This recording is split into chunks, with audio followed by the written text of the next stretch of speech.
നിയമസഭാ ഇലക്ഷൻ ഇനി കുറച്ച് മാസങ്ങളും കൂടിയേ ബാക്കിയുള്ളൂ. ഇടതുപക്ഷ ജനാധിപത്യ സർക്കാരിൻ്റെ ഒരു 10 വർഷം പൂർത്തിയാവുകയും കൂടെ ചെയ്യാണ്. ബജറ്റും അവതരിപ്പിച്ച് കഴിഞ്ഞിട്ടുണ്ട്. ഏറ്റവും അവസാനത്തെ ഈ ഒരു സർക്കാരിൻ്റെ ടേമിലുള്ള ഈ ഒരു പശ്ചാത്തലത്തിൽ നിന്നുകൊണ്ട് നമുക്ക് കേരളത്തിൻ്റെ ഒരു സമഗ്രമായ സാമ്പത്തിക ചരിത്രം എങ്ങനെയാണ് വികസിച്ച് വന്നിട്ടുള്ളതെന്നും എങ്ങനെയാണ് മാറ്റങ്ങൾ സംഭവിച്ചിട്ടുള്ളതെന്നും ഏത് രീതിയിലേക്കാണ് ഇനി മുന്നോട്ട് പോകേണ്ടതെന്നുള്ളൊരു സമഗ്രമായ വിശകലനം എന്നുള്ള രീതിയിലാണ് നമ്മൾ ഈ ഒരു ചർച്ച സംഘടിപ്പിച്ചിട്ടുള്ളത്. സാമ്പത്തിക ശാസ്ത്രജ്ഞനും ജനകീയ ശാസ്ത്ര പ്രചാരകനും കേരളത്തിന്റെ വികസന കാഴ്ചപ്പാടുകൾക്ക് മൗലികമായിട്ടുള്ള ഒരു കാഴ്ചപ്പാട് നൽകുകയും ചെയ്തിട്ടുള്ള CDSന്റെ മുൻ ഡയറക്ടർ കൂടിയായിട്ടുള്ള ശ്രീ KP കണ്ണൻ, ജനകീയ ശാസ്ത്ര പ്രവർത്തകനും ഗവേഷകനും KCBയുടെ സീനിയർ സൂപ്രണ്ടും എഴുത്തുകാരനുമായിട്ടുള്ള VN ജയചന്ദ്രൻ, ട്രൂ കോപ്പി തിങ്കിന്റെ എക്സിക്യൂട്ടീവ് എഡിറ്റർ K കണ്ണൻ എന്നിവരാണ് ചർച്ചയിൽ പങ്കെടുക്കുന്നത്.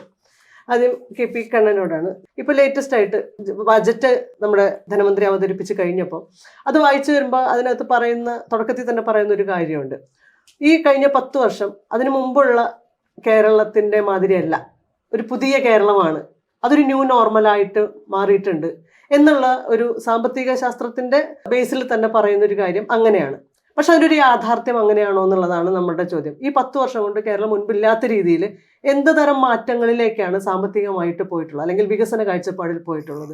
അതിൻ്റെ എല്ലാ മാനദണ്ഡങ്ങളിലും ഏതെങ്കിലും തരത്തിലുള്ളൊരു ഈ പറയുന്നൊരു ക്വാണ്ടം ജമ്പ് നടത്തിയിട്ടുള്ള ഒന്നാണോ?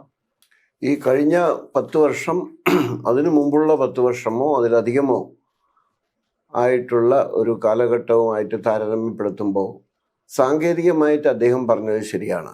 ഈ കഴിഞ്ഞ 10 വർഷം വളരെ വ്യത്യസ്തമായിട്ടുള്ള ഒരു ചരിത്രമാണ് കാഴ്ചവെച്ചിട്ടുള്ളത്. അതിൽ ആദ്യത്തെ 5 വർഷം എന്ന് പറഞ്ഞാൽ നമ്മൾ വല്ലാത്ത ഒരു പ്രതിസന്ധിയിലൂടെയാണ് കടന്നുപോയിട്ടുള്ളത്. ആദ്യം വെള്ളപ്പൊക്കം 2018 ഒരു ഗവൺമെൻറ്റിൽ വന്ന് 2 വർഷമാകുമ്പോഴേക്കും അത് കേരളത്തെ മൊത്തമായിട്ട് ഭയപ്പെടുത്തുന്ന തരത്തിലുള്ള ഒരു പ്രകൃതിയുടെ ക്ഷോഭമായിരുന്നു. അന്നാണ് നമ്മൾ കേരളത്തിലെ നമ്മുടെ കുട്ടികൾ ഉൾപ്പെടെയുള്ളവരുടെ ആ ഒരു സോഷ്യൽ ആറ്റിറ്റ്യൂഡ്, ഒരുമിച്ച് നിൽക്കാനും ഒരു സോളിഡാരിറ്റി ഫോർ സർവൈവൽ എല്ലാവരും കോൺട്രിബ്യൂട്ട് ചെയ്തു. മത്സ്യത്തൊഴിലാളികൾ ഉൾപ്പെടെ നമ്മുടെ എയർഫോഴ്സും നാവികസേനയും രക്ഷപ്പെടുത്തിയ ആൾക്കാരെക്കാൾ കൂടുതൽ ആൾക്കാരെ രക്ഷപ്പെടുത്തിയത് മത്സ്യബന്ധന തൊഴിലാളികളും അവരുടെ ബോട്ടുകൾ ഉപയോഗിച്ചിട്ടാണ്. അത് കഴിഞ്ഞ് 2019 വീണ്ടും ഒരു വെള്ളപ്പൊക്കം വന്നു. പക്ഷേ ഇത്രയും രൂക്ഷമായിരുന്നില്ല. അതുകൊണ്ട് തന്നെ അതിന് ഇത്രയും വലിയൊരു ജനശ്രദ്ധ പിടിച്ചു പറ്റാൻ സാധിച്ചില്ല. But it was also A blow. അത് കഴിഞ്ഞ ഉടനെയാണ് കോവിഡ് വന്നത്. അപ്പോൾ ഒരു വർഷം കൂടെ, പിന്നെ 2021 കാലഘട്ടം, 21 ഡിസംബർ ആകുമ്പോഴേ കോവിഡിൻ്റെ ആക്കം കുറഞ്ഞുള്ളൂ. സോ ആദ്യത്തെ 5 വർഷം എന്ന് പറയുന്നത് ഒരു societal crisis, environmental, economic, social crisis along with natural, as a result of natural crisis എന്ന് പറയാം. അത് ഗവൺമെൻറ് ഹാൻഡിൽ ചെയ്തത് വളരെ ഒരു മാതൃകാപരമായിട്ടും ആയിരുന്നു എന്നാണ് എൻ്റെ. കുറച്ചുകൂടി ചെയ്യാമായിരുന്നു. But it was done with a spirit of solidarity with everybody എന്നുള്ള ഇതിലാണ്. പക്ഷെ അതിൽ നിന്ന് കിട്ടിയ പുതിയ ഊർജവും പുതിയ ശക്തി കേന്ദ്രങ്ങളെയും വേണ്ട വിധത്തിൽ നടപ്പാക്കാൻ സാധിച്ചില്ല എന്ന് മാത്രമല്ല, രണ്ടാമത്തെ ഊഴത്തിൽ അതിനെ പാടെ നെഗ്ലക്റ്റ് ചെയ്യുകയും ചെയ്തു. അല്ല, ഒരു ഉദാഹരണം പറയാം. അന്ന് പറഞ്ഞത് നമ്മുടെ ഈ മത്സ്യത്തൊഴിലാളികളെ നമ്മുടെ ഒരു ഡിസാസ്റ്റർ ആർമി ആയിട്ട് വളർത്തിക്കൊണ്ടുവരുന്ന ഒരു സിവിൽ ഡിഫൻസ് ഫോഴ്സ് മാതിരി. That was A very good idea. എവിടെ പോയി? സംഭവിച്ചില്ല. പിന്നെ പറഞ്ഞു നമ്മുടെ ഈ ചെറുപ്പക്കാരെ കുട്ടികൾക്ക് സോഷ്യൽ ബോധമൊന്നുമില്ല. പക്ഷെ അത് വെള്ളപ്പൊക്ക സമയത്ത് കണ്ടത് അവരുടെ മൊബൈൽ ഉപയോഗിച്ചിട്ട് പുതിയ ആപ്പുകൾ ഉണ്ടാക്കി ആൾക്കാരെ, പെട്ടുപോയ ആൾക്കാരെ ലൊക്കേറ്റ് ചെയ്യാനും അത് അഗ്രിഗേറ്റ് ചെയ്യാനും അത് ഉപയോഗിച്ച് അവരെ രക്ഷപ്പെടുത്താനും സാധനങ്ങളെ അഗ്രിഗേറ്റ് ചെയ്ത് ഒരു സ്ഥലത്ത് കേന്ദ്രീകരിക്കാനും അതിനെല്ലാം സഹായിച്ചത് IT ടെക്നോളജിയാണ്. അതിന് ഗവൺമെൻറ് സ്ഥാപനങ്ങളും അതിൽ ജോലി ചെയ്യുന്നവരും കളക്ടറേറ്റും ഒക്കെ വളരെ നന്നായിട്ട്. ഇതിൻ്റെ പുറത്താണ് പറഞ്ഞത് ഒരു ഐഡിയാസ് ബാങ്ക് കേരളത്തിന് വേണ്ടി ഉണ്ടാക്കാമെന്ന്, ആശയ ബാങ്ക്. ഞാനൊക്കെ അത് പബ്ലിക്കായിട്ട് വെൽക്കം ചെയ്തൊരു ഇതാണ്. കാരണം നമ്മൾ ചിന്തിക്കുന്നതിന് അപ്പുറത്ത് ചിന്തിക്കാൻ കഴിവുള്ള ഒരു യുവതലമുറയാണ് ഉയർന്നു വരുന്നത്. അതെ. നമുക്ക് സ്വായത്തമില്ലാത്ത സാങ്കേതിക മാർഗങ്ങൾ അവർക്ക് നന്നായിട്ട് കൈകാര്യം അറിയാം. എവിടെ പോയി? മാഞ്ഞു പോയി. പിന്നെ ഈ ശ്രമദാനം എന്ന് പറയുന്നത് വളണ്ടറിനെസ്, വളണ്ടറി ഫോഴ്സ്, അത് നമ്മുടെ വികസനത്തിന് വളരെ നന്നായിട്ട് ഉപയോഗിക്കാൻ പറ്റും എന്ന് കാണിച്ചൊരവസരം കൂടിയാണ്. നേരത്തെ പഞ്ചായത്ത് രാജ് നടപ്പാക്കുമ്പോൾ അങ്ങനെ ഒരു വളണ്ടറി ടെക്നിക്കൽ കോർ എന്ന് പറഞ്ഞിട്ടൊരു സംഘം ഉണ്ടായിരുന്നു. അതായത് ആ പഞ്ചായത്തുള്ള വിദഗ്ധരായിട്ടുള്ള റിട്ടയർമെൻ്റ് ആയിട്ടുള്ള ഡോക്ടർമാർ, എഞ്ചിനീയർമാർ, അഗ്രികൾച്ചർ സയൻറ്റിസ്റ്റ്, ടീച്ചർമാർ, അങ്ങനെയുള്ള ആൾക്കാരുടെ ഒരു സമിതി രൂപീകരിച്ച് panchayat plan, district plan, block plan അതിനെയെല്ലാം പരിശോധിച്ച് പാസ്സാക്കിയെടുക്കാനുള്ള ഒരു വളണ്ടറി. കാരണം അവർക്ക് യാതൊരു റെമ്യൂണറേഷനും ഇല്ല. 5 കൊല്ലമേ അതിന് ആയുസ്സുണ്ടായിരുന്നുള്ളൂ. പിന്നീട് വന്ന കോൺഗ്രസ് ഗവൺമെൻറ് അതിനെ ഉദ്യോഗസ്ഥന്മാരുടെ സമിതിയാക്കി മാറ്റി. പിന്നീട് വന്ന ലെഫ്റ്റ് ഗവൺമെൻറ്റും അതേപടി തന്നെ പോയത്. So there was no readiness to cut a different path, an alternative path rooted in the energy and ideas of the people. പിന്നെയും ശങ്കരൻ തെങ്ങിൽ തന്നെ എന്ന മട്ടിലാണ് പിന്നീട് വന്നത്. അതിൽ വന്നിട്ടുള്ള പ്രകടമായിട്ടുള്ള മാറ്റം എൻ്റെ ഒരു സാമ്പത്തിക ശാസ്ത്ര രംഗത്ത് പ്രവർത്തിക്കുന്ന ഒരാളെന്നുള്ള നിലയിൽ 2 തരം പ്രശ്നങ്ങളാണ്. ഒന്ന് പൊളിറ്റിക്കൽ, പിന്നൊന്ന് ഫൈനാൻഷ്യൽ. ഫൈനാൻഷ്യലിൻ്റെ കാര്യം പറഞ്ഞാൽ പബ്ലിക് ഫൈനാൻസും പ്രൈവറ്റ് ഫൈനാൻസും രണ്ടും രണ്ടാണ്. കേരള എക്കോണമി ഗവൺമെൻറ് ഇല്ലെങ്കിലും മുന്നോട്ട് പോകും. അത്ര ഒരു ഓട്ടോണമി വന്നു കഴിഞ്ഞു. Because of your ability to have huge amounts of remittance money and its multiplier effect in the economy has created enough space for a majority of the people, if not all. താഴെയിലുള്ള ഒരു 30% അത് നേരിട്ടുള്ള ബാധകമല്ലെങ്കിലും indirect ആയിട്ട് അവരും ഈ വേതന വർധനവിലൂടെയും മറ്റ് തൊഴിൽ മാർഗങ്ങൾ ഇതുവരെയായിട്ട് കിട്ടുന്നതിലൂടെയും ഒക്കെ ആയിട്ട്. പക്ഷേ public finance was A disaster. Covid സമയത്ത് ഒരുപാട് കടം വാങ്ങേണ്ടി വന്നു. But that was A one time affair. പക്ഷെ അതിന് പകരം പിന്നീടും ഈ വരുമാനവും ചെലവും തമ്മിൽ യാതൊരു ബന്ധമില്ലാത്ത നിലയിലാണ് പബ്ലിക് ഫൈനാൻസിനെ ഗവൺമെൻറ്റുകൾ കാണുന്നത്. അത് കൂടുതൽ രൂക്ഷമായി. എടുത്താൽ പൊങ്ങാത്ത പദ്ധതികളെ കുറിച്ചാണ് പറഞ്ഞത്. വാചാലരായത് കേരയിൽ മാതിരിയുള്ളത്. 5 കൊല്ലം നമ്മൾ നടത്തിയിട്ടുള്ള മൂലധന ചെലവിനേക്കാൾ കൂടുതലായിരുന്നു ഒറ്റ പദ്ധതിക്ക് വേണ്ടിയിട്ട് ഇതിന് ചിലവാകാൻ വേണ്ടിയിട്ട് ചിലവാക്കാനുള്ള ഇതിട്ടത് എന്നാണ്. അത് വന്ന് പിന്നെ ഒരു ക്രൈസിസിലെത്തി. ആ ക്രൈസിസ് എൻ്റെ ഭാഷ്യത്തിൽ പറഞ്ഞാൽ the crisis is enormous burden in the budget to pay for interest, പലിശ കൊടുക്കാനുള്ളത്. ആകെ കിട്ടുന്ന വരുമാനത്തിൻ്റെ 20-22% പലിശയായിട്ട് കൊടുക്കണം. കൂനിന്മേൽ കുരു എന്ന് പറഞ്ഞ മാതിരി നമ്മുടെ ഈ വളരെ ചെറിയ റിട്ടയർമെൻറ്റ് പ്രായം ഒക്കെ വെച്ചുകൊണ്ട് റിട്ടയർമെൻറ്റ് കഴിഞ്ഞുള്ള ജീവിതം ഈ നമ്മുടെ വർക്കിംഗ് ലൈഫിനേക്കാൾ കൂടുതലാണ് മിഡിൽ ക്ലാസിൻ്റെ ഇടയ്ക്ക്. 25 കൊല്ലത്തെ സർവീസിന് 35 കൊല്ലം റിട്ടയർമെൻറ്റ് കഴിഞ്ഞ് ജീവിച്ചിരിക്കും. അത് നല്ലൊരു കാര്യമാണ്. പക്ഷെ ഗവൺമെൻറ്റിന് അതൊരു ഭാരമാണ്. കാലത്തിനനുസരിച്ച് അത് മാറ്റാനുള്ള ഒരു ധൈര്യം ഉണ്ടായില്ല. അത് യുവാക്കന്മാർക്ക് ജോലി കിട്ടില്ല എന്നുള്ളത് പറയുന്നത് വളരെ ഒരുതരം എന്താ പറയുക, അങ്ങനെ ഞാൻ പറയരുത്, എന്നാലും ഒരു ബാലിശമായിട്ടുള്ളൊരു വാദമാണ്. ഒരു ഒറ്റത്തവണയാണ് നമ്മൾ അത് ഇൻക്രീസ് ചെയ്യുന്നത്. ആ ഒരു ഇടക്കാലത്തിന് വേണ്ട തൊഴിൽ മാർഗങ്ങൾ അവർക്ക് ഉണ്ടാക്കാനുള്ള ഫണ്ട് ഉപയോഗിക്കാൻ നമുക്ക് സാധിക്കും. ആ വൺ ടൈം ഇത് കഴിഞ്ഞിട്ടുണ്ടെങ്കിൽ then it will take A different course all together എന്നുള്ളതാണ്. അതിന് 22% ഈ പെൻഷൻ കൊടുക്കാൻ വേണ്ടി മാത്രം ആകെ വരുമാനത്തിന് ഉപയോഗിക്കും. സോ 44% പോയോ? അപ്പോൾ ഓരോ 100 രൂപയിൽ നിങ്ങൾക്ക് ചിലവഴിക്കാൻ ഗവൺമെൻറ്റിന് കിട്ടുന്നത് 56 രൂപയാണ്. അപ്പം എന്ത് ചെയ്യും? കടം വാങ്ങാം. ഇപ്പം ലേറ്റസ്റ്റ് RBI പറഞ്ഞതനുസരിച്ച് കേരളത്തിൽ ഈ കടം വാങ്ങുക എന്ന് പറയുന്നത് ഒറ്റത്തവണയോ 2 തവണയോ അങ്ങനെയല്ല. ഈ ദൈനംദിന കാര്യങ്ങൾ പോലും വെയ്സ് ആൻഡ് മീൻസ് അഡ്വാൻസ് എടുത്തിട്ടാണ്.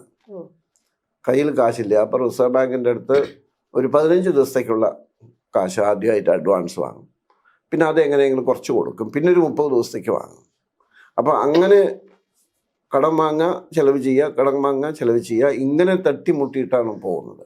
ഇങ്ങനെ പോയി കഴിഞ്ഞിട്ടുണ്ടെങ്കിൽ ഇനി വരാൻ പോകുന്ന ഗവൺമെൻറ്റിന് ഇത് വലിയൊരു ഭാരമായിരിക്കും. So in that sense the private Kerala economy is flourishing and the public economy is pauperizing.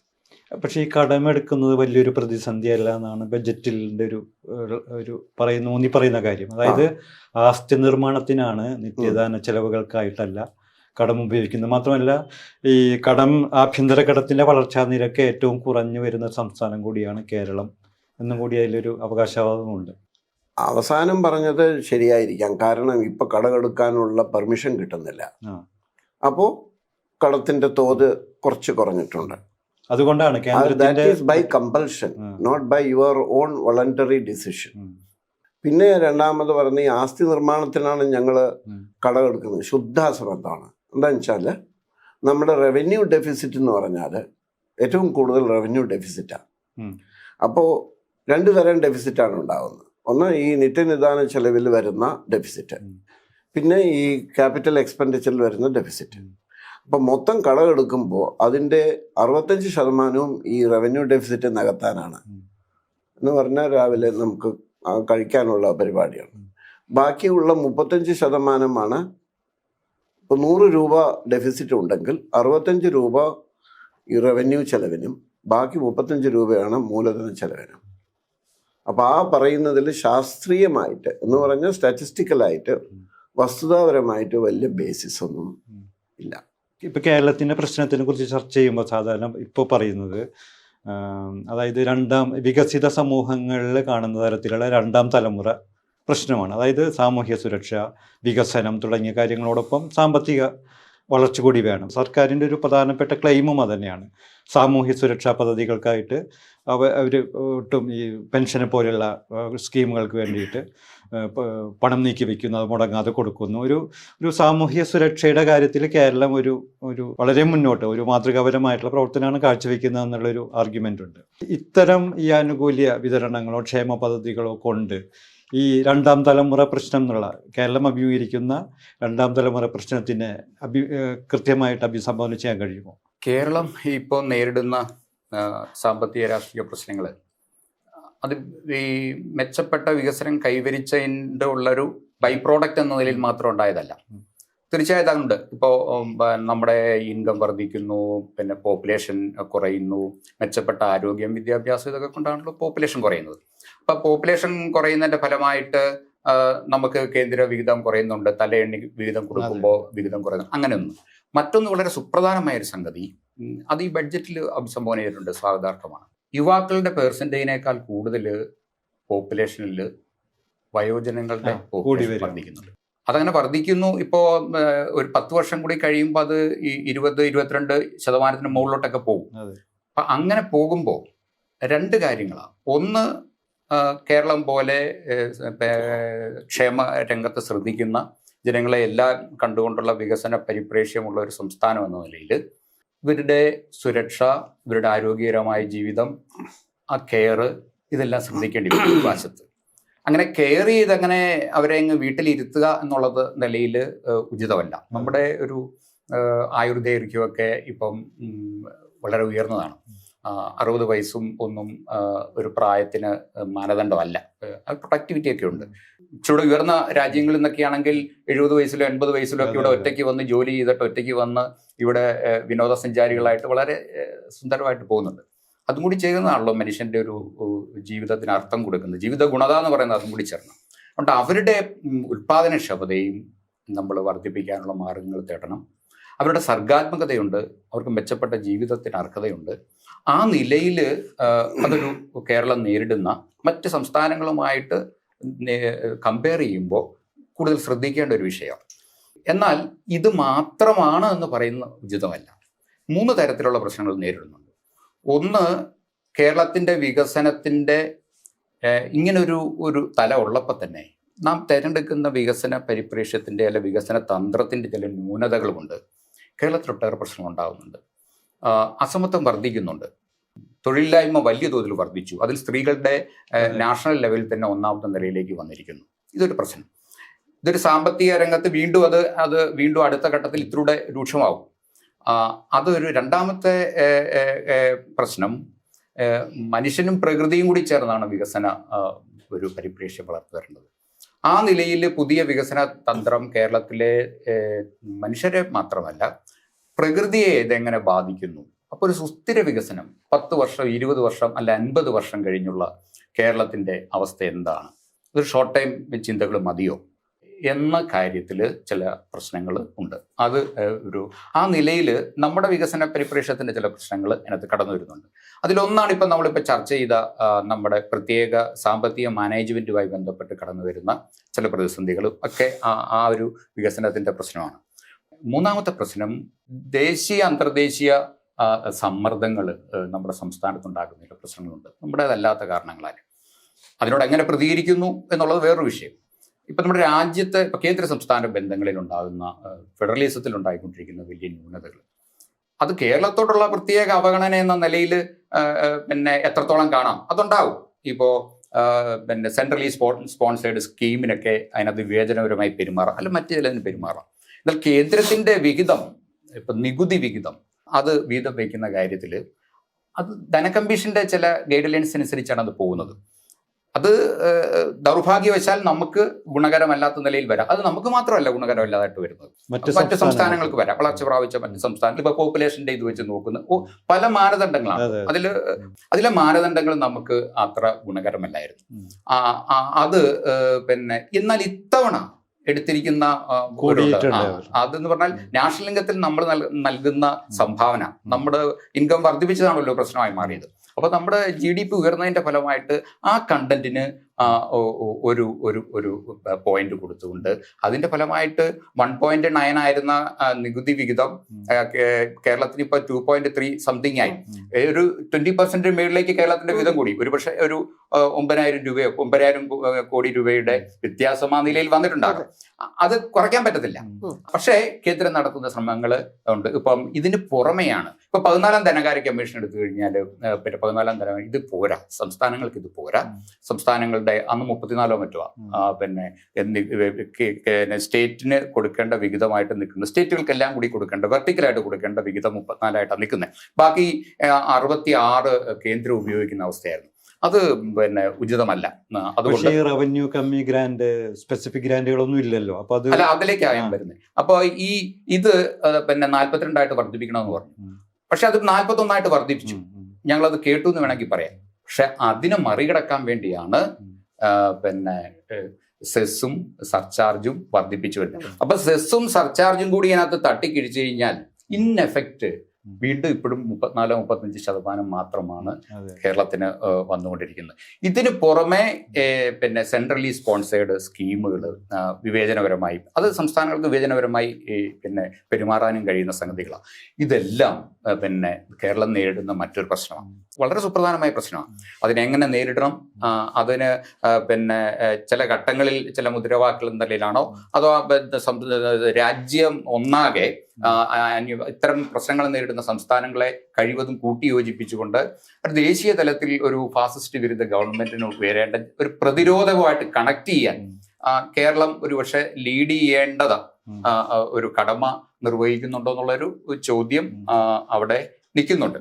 കാരണം നമ്മൾ ചിലത് ഇപ്പോൾ GST വരുമ്പോൾ പിന്നെ സത്യത്തിലൊരു ലെഫ്റ്റ് കാഴ്ചപ്പാടിന്റെ അടിസ്ഥാനത്തിൽ വളരെ ഷാർപ്പായൊരു നിലപാട് കേരളത്തിൽ നിന്ന് വന്നില്ല.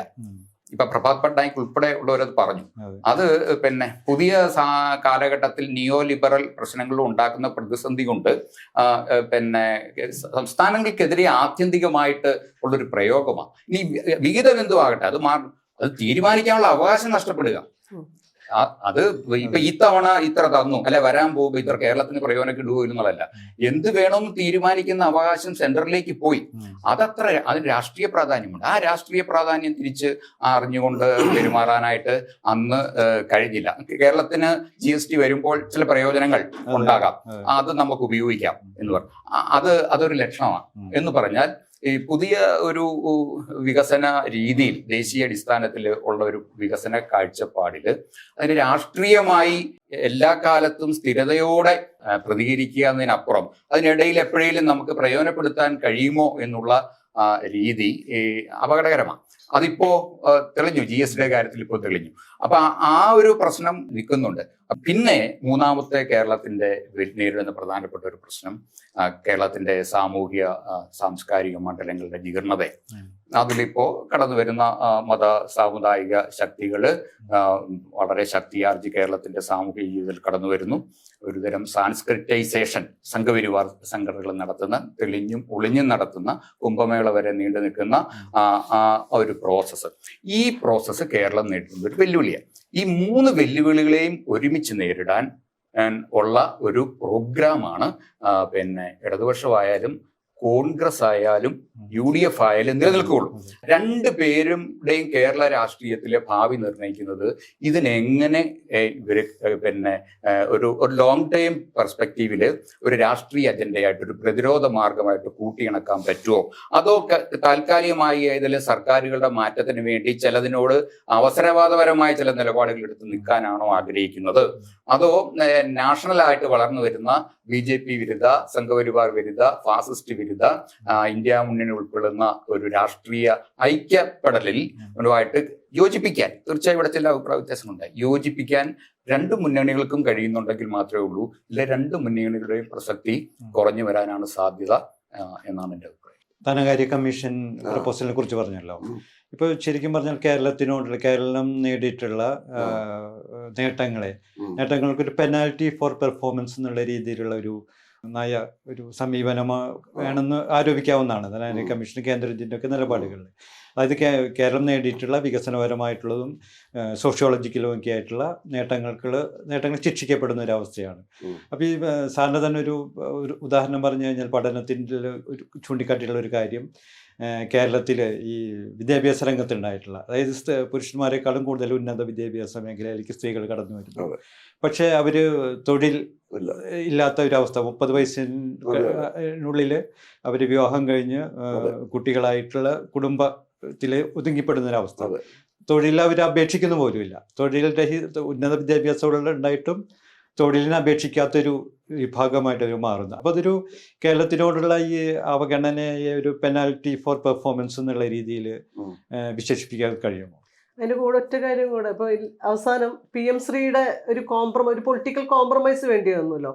ഈ പറയുന്ന ഞെരുക്കൽ കൊണ്ടോ അല്ലെങ്കിൽ ഫെഡറൽ സിസ്റ്റത്തിനെ തകർക്കുന്ന രീതിയിൽ, പ്രത്യക്ഷത്തിൽ നമുക്ക് പെട്ടെന്ന് പറയാവുന്ന ഒരു ഉദാഹരണം എന്നുള്ള രീതിയിൽ PM ശ്രീ പോലുള്ള സംഗതികളും കൂടെ എടുത്തു പറയാവുന്ന വിദ്യാഭ്യാസ രംഗത്ത് ഇതുപോലുള്ള മാനദണ്ഡങ്ങളാണോ വേണ്ടതെന്നുള്ളൊരു ചോദ്യമുണ്ട്. ഇപ്പൊ നമ്മളിപ്പോ വയനാട് ദുരന്തം ഉണ്ടായല്ലോ, പെട്ടെന്നുണ്ടായത് ഇതല്ലേ. അപ്പൊ അതിനോടൊക്കെയുള്ള ഓരോ സംസ്ഥാനത്തിന്റെയും സവിശേഷ സാഹചര്യങ്ങൾ മുൻനിർത്തിയുള്ള വ്യവസ്ഥകളല്ലേ ശരിക്കും വേണ്ടത്.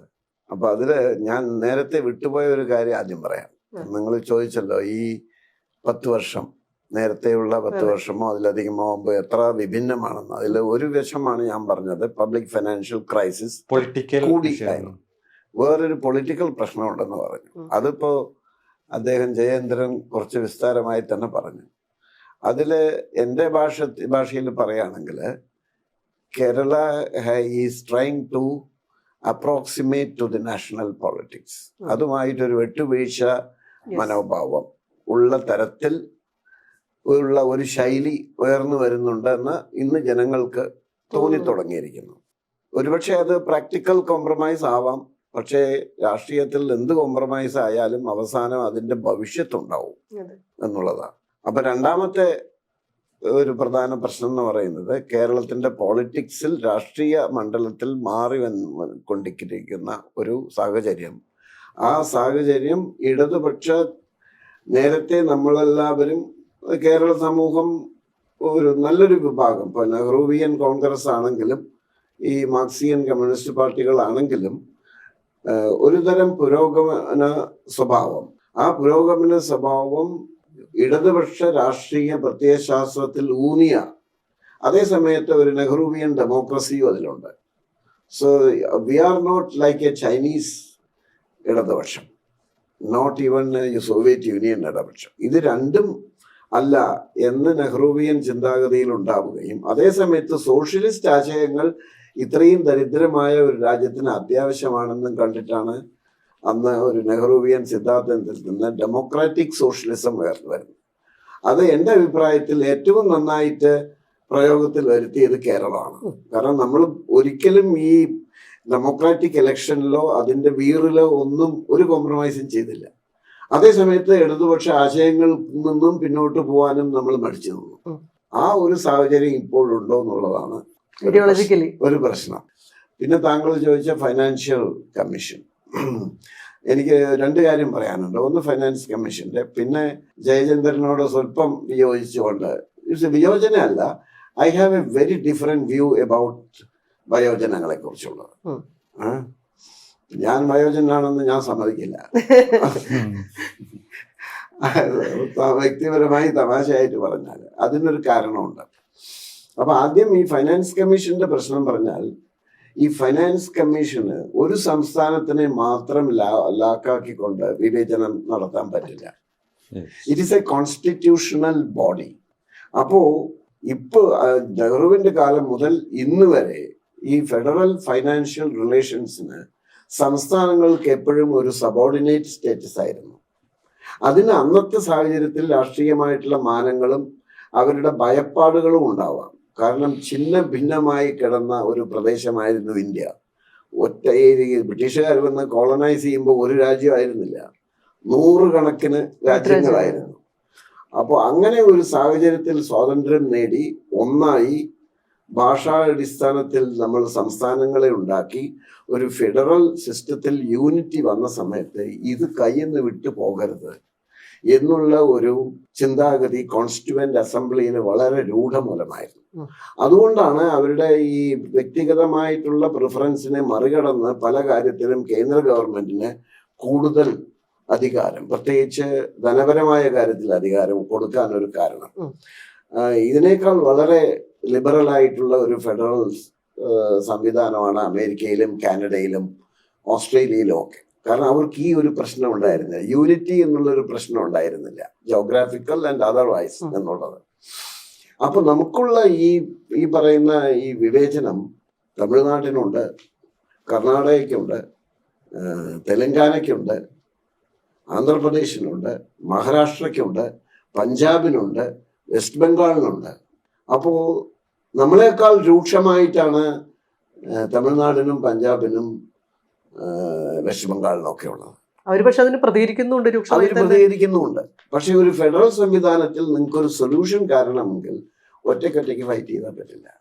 So you need A consolidation of your position, at least by the states who feel that they are being discriminated. It is not a discrimination per se, it is a flaw in the distribution principles adopted by the Finance Commission, which is accepted by the Parliament. അങ്ങനെയുണ്ട് അതിന്, കാരണം it's constitutional ആണ്. അപ്പൊ അത് മാറ്റണമെങ്കിൽ സംസ്ഥാനങ്ങളും കേന്ദ്രവും ഇതൊരു പ്രശ്നമാണെന്ന് അംഗീകരിക്കണം. അവർ ഒരുമിച്ചിരുന്ന്, പക്ഷെ അങ്ങനെ ഒരുമിച്ചിരുന്ന് നമ്മൾ ഇത് കുറയ്ക്കാൻ ശ്രമിച്ചാൽ ഇതിന് ഏറ്റവും കൂടുതൽ ഇത് അഫക്റ്റ് ചെയ്യാൻ പോകുന്നത് സാമ്പത്തികമായി പിന്നോക്കം നിൽക്കുന്ന സംസ്ഥാനങ്ങളായിരിക്കും. വേറൊരു തരത്തിൽ പറഞ്ഞാൽ, ഞാനിപ്പോൾ മെച്ചപ്പെട്ടു, എൻ്റെ കുടുംബം, ഇപ്പം നിങ്ങളുടെ കുടുംബത്തിന് കുറച്ച് കൂടുതൽ പരിഗണന നൽകുന്നതിൻ്റെ ആവശ്യമില്ല എന്നുള്ള ഒരു എത്തിക്കൽ പ്രോബ്ലം അവിടെയുണ്ട്. പക്ഷെ അതിന് മറുപടിയായിട്ട് ഈ പറയുന്ന സംസ്ഥാനങ്ങൾ പറയുന്നത്, ഇത്രയൊക്കെ അവർക്ക് കഴിഞ്ഞ 10-30 വർഷമായിട്ട് ഈ ഒരു പ്രിഫറൻഷ്യൽ ട്രീറ്റ്മെന്റ്, അതായത് വെയിറ്റേജ് ഇൻ ഇക്വിറ്റി പ്രിൻസിപ്പിൾ, അതായത് ഏറ്റവും കൂടുതൽ പെർ ക്യാപിറ്റ ഇൻകവും, ഒരു ഉത്തർപ്രദേശിന്റെ കാര്യത്തിലാണെങ്കിൽ അവരുടെ പെർ ക്യാപിറ്റ ഇൻകവും കൊടുത്താൽ അതിൽ കാണുന്ന വിടവ് അതനുസരിച്ച് ഒരു ഹയർ വെയിറ്റേജ് കിട്ടും. ഒരു 35-40% വെയിറ്റേജ് ഈ പ്രിൻസിപ്പിളുണ്ട്. അപ്പൊ അവർക്ക് കൂടുതൽ പെർ ക്യാപിറ്റ ബേസിസിൽ അതിന്റെ കിട്ടുന്നുള്ളതാണ്. അപ്പൊ അങ്ങനെ വരണമെങ്കിൽ ഈ ഒരു ഡൈലമ മറികടക്കണം. അപ്പൊ ഈ സംസ്ഥാനങ്ങൾ പറയുന്നത്, ഞങ്ങൾ നന്നായിട്ട് പെർഫോം ചെയ്തുകൊണ്ടാണ് ഞങ്ങൾക്ക് നഷ്ടപ്പെട്ടത്, അവര് പിന്നോക്കം നിൽക്കുന്നത് കൊണ്ട് അവർക്ക് അത് കിട്ടിക്കൊണ്ടിരിക്കുന്നു, പക്ഷെ അതുകൊണ്ട് നന്നാവുന്നുമില്ല. അപ്പൊ അത് കൊടുക്കുന്നത് ശരിയാണോ? അപ്പൊ അതിലുമുണ്ട് ഒരു logic. So it's a very intractable problem. പക്ഷെ രണ്ടാമത്തെ കാര്യം അദ്ദേഹം സൂചിപ്പിച്ചത് അത് വളരെ കറക്റ്റാണ്. ഇപ്പോഴത്തെ ഗവൺമെന്റ് പ്രത്യേകിച്ചും, ചിദംബരം നേരത്തെ കൊണ്ടുവന്നിരുന്നു, പലതും തുടങ്ങി വെച്ചത് പിന്നെ അവരുടെ കാലത്താണ്. സെസ് ഇപ്പോഴത്തെ ഇതനുസരിച്ച് കേന്ദ്ര ഗവൺമെന്റിന് കിട്ടുന്ന വരുമാനത്തിന്റെ ഏകദേശം 20% സെസ് ആൻഡ് സർചാർജ് അതിനെ ഇതിന്ന് പുറത്തു നിർത്തി. അത് ഫൈനാൻസ് കമ്മീഷന് വേണമെങ്കിൽ വേറൊരു നിലപാടെടുക്കാമായിരുന്നു. അതല്ല, ഇതും ഈ ഡിവിസിബിൾ പൂളിൽ വരണം. അതിനുള്ള രാഷ്ട്രീയ ധൈര്യം ഈ ഫൈനാൻസ് കമ്മീഷനുകൾക്ക് ഒന്നും ഉണ്ടായില്ല. അവിടെ പോളിറ്റിക്സ് കാണാം. കാരണം ആരെയാണ് ചെയർമാനായിട്ട് നിയമിച്ചിരിക്കുന്നത്? അവരുടെ സ്വന്തം ആൾക്കാരെയാണ്. അങ്ങനെ വരുമ്പോൾ അതൊരു പ്രധാന ഡിസ്ക്രിമിനേഷനാണ്. എന്നാൽ അത് മാത്രമായിട്ടൊരു അജണ്ടയായിട്ട് എടുത്തിട്ട് ഇടയ്ക്കിടയ്ക്ക് ചില സംസ്ഥാനങ്ങൾ പറയുന്നുണ്ട് എന്നല്ലാതെ they are not mounting an attack on that. ഇതൊരു സുപ്രീം കോടതിയിൽ പോവാലോ, അല്ലെങ്കിൽ സംസ്ഥാനങ്ങൾക്ക് പറയാലോ ഇന്റർസ്റ്റേറ്റ് കൗൺസിൽ വിളിച്ചു കൂട്ടണം എന്ന് പറയാലോ. And that is a council which is enshrined in the constitution. അത് പറയാൻ ആർക്കും ഇല്ല, കാരണം ഇവർ തമ്മിൽ വലിയ യോജിപ്പില്ല സംസ്ഥാനങ്ങൾ തമ്മിൽ. So that problem in my view will continue as long as we have a set of states which continue to be in the backward list. അപ്പോൾ റീജിയണൽ ഇനിക്വാലിറ്റി കൂടുന്നോടത്തോടെ ഈ പ്രശ്നം കൂടും. It's a very unfortunate outcome, but that is going to be the reality. അതുകൊണ്ടാണ് എന്നെമാരിയുള്ളവർ കേരളത്തിനോടും തമിഴ്നാടിനും ഒക്കെ പറയുന്നത്, നിങ്ങൾക്ക് നിങ്ങളുടേതായിട്ടുള്ള ഒരു ഓപ്ഷനുണ്ട്, that you collect your taxes more efficiently. സ്വന്തം റവന്യൂ ടാക്സും നോൺ ടാക്സ് അതിൽ നമ്മൾ മുന്നിലൊന്നൊന്നുമല്ല. എഡ്യൂക്കേഷനിലും ഹെൽത്തിന്റെ കാര്യത്തിലും ഒക്കെ നമ്പർ 1 ആണ് ഹ്യൂമൻ ഡെവലപ്മെന്റിൽ. നികുതി പിരിക്കുന്നതിന്റെ കാര്യത്തിലല്ല. പക്ഷെ ഇപ്രാവശ്യം അത് കൂടുതൽ എഫിഷ്യന്റ് ചെയ്തു എന്നല്ലേ അവകാശം? അതല്ലാന്ന് ഞാൻ എഴുതിയാലോ. ധനമന്ത്രിമാര് എപ്പോഴും പറയുന്നത് അബ്സല്യൂട്ട് എമൗണ്ടിനെ കുറിച്ചാണ്. ഒരു 10,000 കോടി ഒരു വർഷം കളക്ട് ചെയ്തു, അടുത്ത വർഷം 10,100 അല്ലെങ്കിൽ 11,000 കോടി, 10% കൂടി എന്ന് പറയും. പക്ഷേ അത് പിരിച്ചെടുക്കുന്നത് ഈ സംസ്ഥാന വരുമാനത്തിൽ നിന്നാണ്. അതെന്നാണല്ലോ ഡിസ്പോസബിൾ ഇൻകം എന്ന് പറയുന്നത്. അത് 1 ലക്ഷത്തിൽ നിന്ന് 1.2 ലാക്സ് ആയിട്ട് കൂടിയാലോ 20% കൂടി. ടാക്സ് കൂടിയത് 10%. ഇപ്പൊ റേഷ്യോ കുറയും. The measurement for tax efficiency is on the ratio. വരുമാനത്തിന്റെ തോതനുസരിച്ച് എത്ര പിരിച്ചെടുത്തു എന്നുള്ളതാണ്. അല്ലാണ്ട് കഴിഞ്ഞ പ്രാവശ്യം എത്ര പിരിച്ചെടുത്തു, ഇപ്രാവശ്യം എത്ര പിരിച്ചെടുത്തു, ഡിനോമിനേറ്റർ പറയാറില്ല. അത് നിർമ്മലാ സീതാരാമനും അതേ പരിപാടിയാണ്. കാരണം സാധാരണ ജനങ്ങളെ കബളിപ്പിക്കാൻ ഈ അബ്സല്യൂട്ട് എമൗണ്ട് വെച്ച് പറയാൻ സാധിക്കും. രണ്ടാമത് ഇൻഫ്ലേഷൻ. ഒരിക്കലും ഇൻഫ്ലേഷൻ അഡ്ജസ്റ്റ് ചെയ്തിട്ടല്ല ഇവർ ഈ വളർച്ച പറയുന്നത്. കഴിഞ്ഞ പ്രാവശ്യം 10,000 കോടി, ഇപ്പൊ 11,000 കോടി എന്ന് പറഞ്ഞു കഴിഞ്ഞാൽ യഥാർത്ഥ വില ചില 10% ഇൻക്രീസ് ആണെങ്കിലും 5% ഇൻഫ്ലേഷൻ ആണെങ്കിൽ it is only equal to 10,500. അങ്ങനെ 2 തരത്തിലുള്ള തെറ്റുകൾ മൂടി വെച്ചുകൊണ്ട് ആണ് ഈ ഒരു വളർച്ച. സോ ടാക്സ് എഫിഷ്യൻസി എന്ന് പറഞ്ഞിട്ടുണ്ടെങ്കിൽ ഓരോ 100 രൂപയ്ക്കും വരുമാനത്തിനും എത്ര രൂപ പിരിച്ചു എന്നുള്ള. ഏറ്റവും കുറവ് ഈ കഴിഞ്ഞ വർഷം 7.2. നമ്മൾ 12, 11, 10, 9, 8. അതുകൊണ്ടാണ് ഞാൻ എഴുതിയത് Isaac looks shines in comparison. കാരണം ഐസക്കിന്റെ ആവറേജ് 8.2 ആണ്. കോവിഡ് മാറ്റി നിർത്തിയാൽ ഇത് 7.7ഉം 7.2. ഇന്ന് ഇക്കൊല്ലം 7.2, ആവറേജ് 7.7. അപ്പോൾ 0.5% ഓഫ് 13 lakh crores എന്ന് പറഞ്ഞാൽ എത്രയായി? 1,300 കോടി. അതിന്റെ പകുതി എത്രയായി? 6,500 കോടി രൂപയായി. വെറും 0.5% എഫിഷ്യൻസി കുറയുമ്പോൾ. അതുപോലെ ഈ ബജറ്റിന് പുറത്തുള്ള ധനസമാഹരണം കിഫ്ബി ഒരു പ്രധാനപ്പെട്ട സംഭവമായിട്ട് പറയാറുണ്ട്. അതിന്റെ ഒരു മോഡലിന്റെ ഒരു മോഡലിനെ ഇപ്പോ കംട്രോളർ ആൻഡ് ഓഡിറ്റർ ജനറലും അതിന്റെ ബേസിസിൽ ഗവൺമെന്റ് ഓഫ് ഇന്ത്യയും ഇപ്പോൾ നമ്മുടെ പൊതുകടത്തിന്റെ ഭാഗത്ത് കൊണ്ടുവന്നല്ലോ. അത് കേരളത്തിന് മാത്രമായിട്ടല്ല കൊണ്ടുവന്ന, എല്ലാ സംസ്ഥാനങ്ങൾക്കും. കാരണം എല്ലാ സംസ്ഥാനങ്ങളും ഇങ്ങനെ ചെയ്യുന്നില്ല കേട്ടോ, ഓഫ് ബഡ്ജറ്റ് എന്നുള്ളത്. അവർ കുറച്ചുകൂടി ഈ ചെലവാക്കുന്ന കാര്യത്തിൽ ഈവൻ സാമ്പത്തികമായി പിന്നോക്കം നിൽക്കുന്ന സംസ്ഥാനങ്ങളും ചെലവിന്റെ കാര്യത്തിൽ കുറച്ചുകൂടി ശ്രദ്ധാലുക്കളാണ്. അതിന്റെ അർത്ഥം അവർ മിടുക്കന്മാരാണെന്നുള്ളതല്ല, but they are more worried about financial discipline എന്നുള്ളതാണ്. കിഫ്ബി എന്ന് പറയുന്നത് ഇപ്പോ നമ്മുടെ പഴയ ധനമന്ത്രി ഉൾപ്പെടെയുള്ളവർ സമ്മതിച്ചു കഴിഞ്ഞു, പറയാതെ പറഞ്ഞു കഴിഞ്ഞു, it's an off budget window. മുൻവാതിലിൽ നിന്ന് കടമെടുക്കുന്നതിന് പകരം പിൻവാതിലിൽ കൂടെ പോയി കടമെടുക്കുക. അപ്പോൾ രണ്ടും ഇപ്പം മുൻവാതിലിലാക്കി എന്നുള്ളതാണ്. അതിലുള്ള നേരത്തെ തന്നെ ചൂണ്ടിക്കാണിച്ച ഒരു പ്രധാന പ്രശ്നം ലെജിസ്ലേറ്റീവ് കൺട്രോൾ ഇതിനില്ല. അതേസമയത്ത് ഈ കിഫ്ബി ലോ ആക്ട് ഉണ്ടല്ലോ, എല്ലാ വർഷവും ബഡ്ജറ്റിൽ നിന്ന് ഇത്ര ശതമാനം പെട്രോളിൻ്റെ സെസ്സും പിന്നെന്താണ് മോട്ടോർ വെഹിക്കിൾ ടാക്സിൻ്റെ ഇത്ര ശതമാനവും യാതൊരു ചോദ്യവും ചോദിക്കാതെ ഗ്രാൻഡായിട്ട് കിഫ്ബിക്ക് കൊടുക്കും. അത് നിങ്ങൾ എങ്ങനെ ചെലവാക്കുന്നു അത് മോണിറ്ററിങ്ങിനുള്ള സാധ്യതയുണ്ട്. ഇതൊന്നും ലെജിസ്ലേച്ചറിനില്ല. നേരെ മറിച്ച് ഗവൺമെൻറ് നേരിട്ട് ക്യാപിറ്റൽ എക്സ്പെൻഡിച്ചർ നടത്തുന്നു. അത് അതിൻ്റെ എല്ലാ ഡീറ്റെയിൽസിലും ബഡ്ജറ്റ് പേപ്പറിൽ വരും. 500 രൂപ ചിലവാക്കിയാലും ആ പ്രോജക്റ്റിൻ്റെ പേരിൽ ഇന്ന പ്രോജക്റ്റ് ഇന്ന ചിലവാക്കിയ തുക എന്ന് പറഞ്ഞിട്ട് വരും. അപ്പോൾ ലെജിസ്ലേറ്റീവ് കൺട്രോൾ ഉണ്ട്. അത് ലെജിസ്ലേറ്റീവ് സബ് കമ്മിറ്റികൾ നോക്കും, എക്സ്പെൻഡിച്ചർ കമ്മിറ്റികളുണ്ട്. അല്ലാതെ ഗവൺമെൻറ്റിൻ്റെ തന്നെ കേരള പബ്ലിക് എക്സ്പെൻഡിച്ചർ കമ്മിറ്റി ഉണ്ട്. അതിൻ്റെ ഞാൻ 6 കൊല്ലം അതിലുണ്ടായിരുന്നു. അതൊന്നും അതിൻ്റെ പുറത്താണ് ഇത്. അപ്പോൾ അതുകൊണ്ട് തന്നെ it has to be objected in principle of democratic governance. പിന്നെ രണ്ടാമത്തെ കാര്യം, അവർ ഈ പറയുന്ന തരത്തിലുള്ള കാര്യങ്ങൾ ചെയ്തിട്ടുണ്ടോ എന്നാണ്. ഇപ്പോൾ അഡ്വർടൈസ്മെൻറ്റിലൊക്കെ പറയുന്നു 1,00,000 കോടി രൂപ, ഇപ്പോൾ മുൻ പേജിലൊക്കെ വരുന്നുണ്ട്. അത് കേട്ടിട്ടേ ഇല്ല. ഇതേവരെ 80 പറഞ്ഞു, 60 എന്ന് പറഞ്ഞു, 40 എന്ന് പറഞ്ഞു. യഥാർത്ഥത്തിൽ 30,000 കോടിയുടെ പദ്ധതികൾ മാത്രമേ ഇപ്പോൾ പൂർത്തിയാക്കിയിട്ടുള്ളൂ എന്നുള്ളതാണ് സത്യം. ബാക്കി കുറച്ച് പൈപ്പ് ലൈനിലുണ്ട്. ബാക്കിയുള്ള പൈസ ബാങ്കിലിട്ട് ഇൻട്രസ്റ്റ് കൃഷിയിലാക്കിയിരിക്കുകയാണ് കിഫ്ബിയുടെ പണി. പിന്നെ ഒരു പദ്ധതിക്കും വിശദമായിട്ടുള്ള അക്കൗണ്ടിങ് പേപ്പേഴ്സ് ഒന്നും നമുക്ക് പബ്ലിഷ് ചെയ്യാറില്ല. നേരെ മറിച്ച് ഞാൻ നേരത്തെ പറഞ്ഞ മാതിരി ബഡ്ജറ്റ് പേപ്പേഴ്സ് എന്ന് പറഞ്ഞാൽ എല്ലാ പദ്ധതികളെ കുറിച്ചും അതിൻ്റെ വിശദമായിട്ട് വരവ് ചെലവുകൾ ഡീറ്റെയിൽഡ് ബഡ്ജറ്റ് പേപ്പേഴ്സ് എന്ന് പറഞ്ഞിട്ട് മേശപ്പുറത്ത് വെക്കണം. അത് പബ്ലിക്കിന് അവൈലബിൾ ആണ്.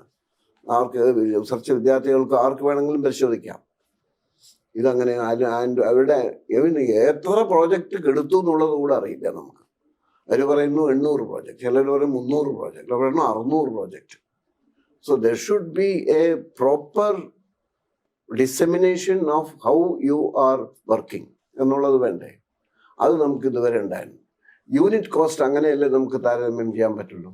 കിഫ്ബി ഉണ്ടാക്കിയിട്ടുള്ള ഒരു ഹോസ്പിറ്റൽ അല്ലെങ്കിൽ ഒരു സ്കൂള്, മറ്റേ ഗവൺമെൻറ് നേരിട്ട് ഡിപ്പാർട്ട്മെൻറ്റ് മുഖേന ഉണ്ടാക്കിയിട്ടുള്ള ഒരു കൺസ്ട്രക്ഷൻ, അതിൻ്റെ കോസ്റ്റ് തമ്മിൽ ഡിഫറൻസ് എത്രയാണ്?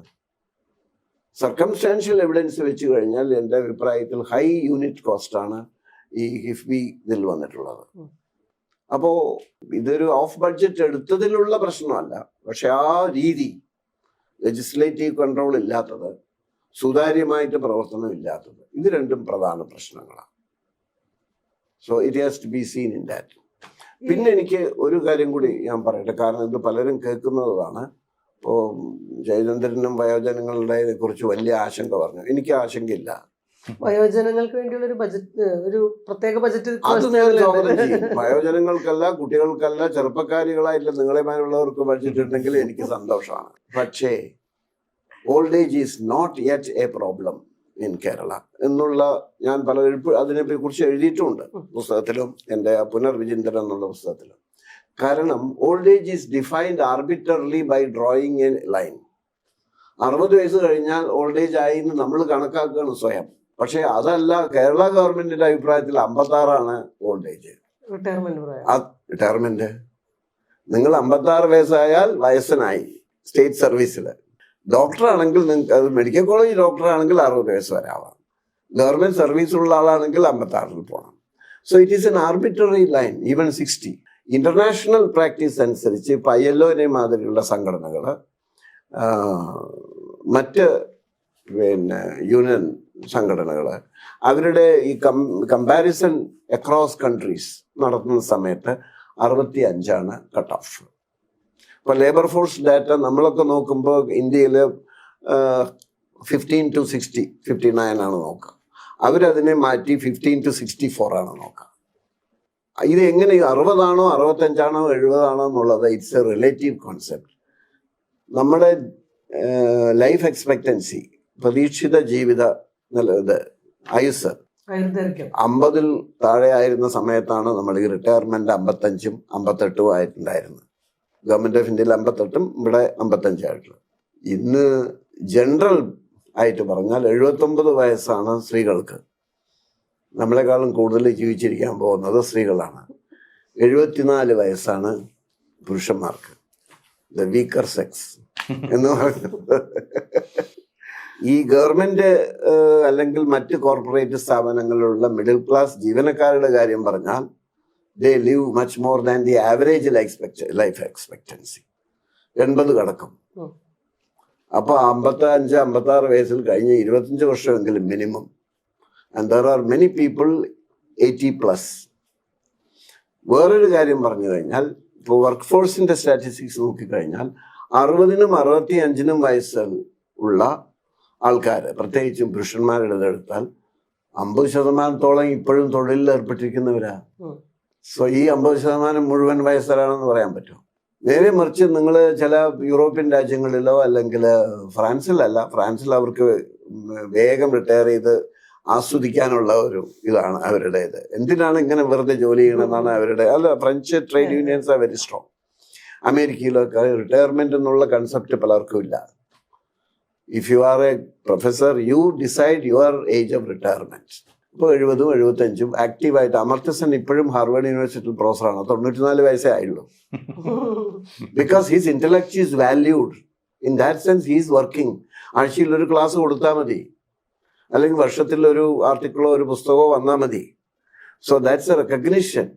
അപ്പോൾ കഴിവില്ലാത്തവരല്ല. ഇന്ത്യ പോലുള്ള ഒരു രാജ്യത്തെ അത് പോസിബിൾ ആണോ? കാരണം പോപ്പുലേഷനും ഈ പറയുന്ന പോലത്തെ അത് പോസിബിൾ അല്ല.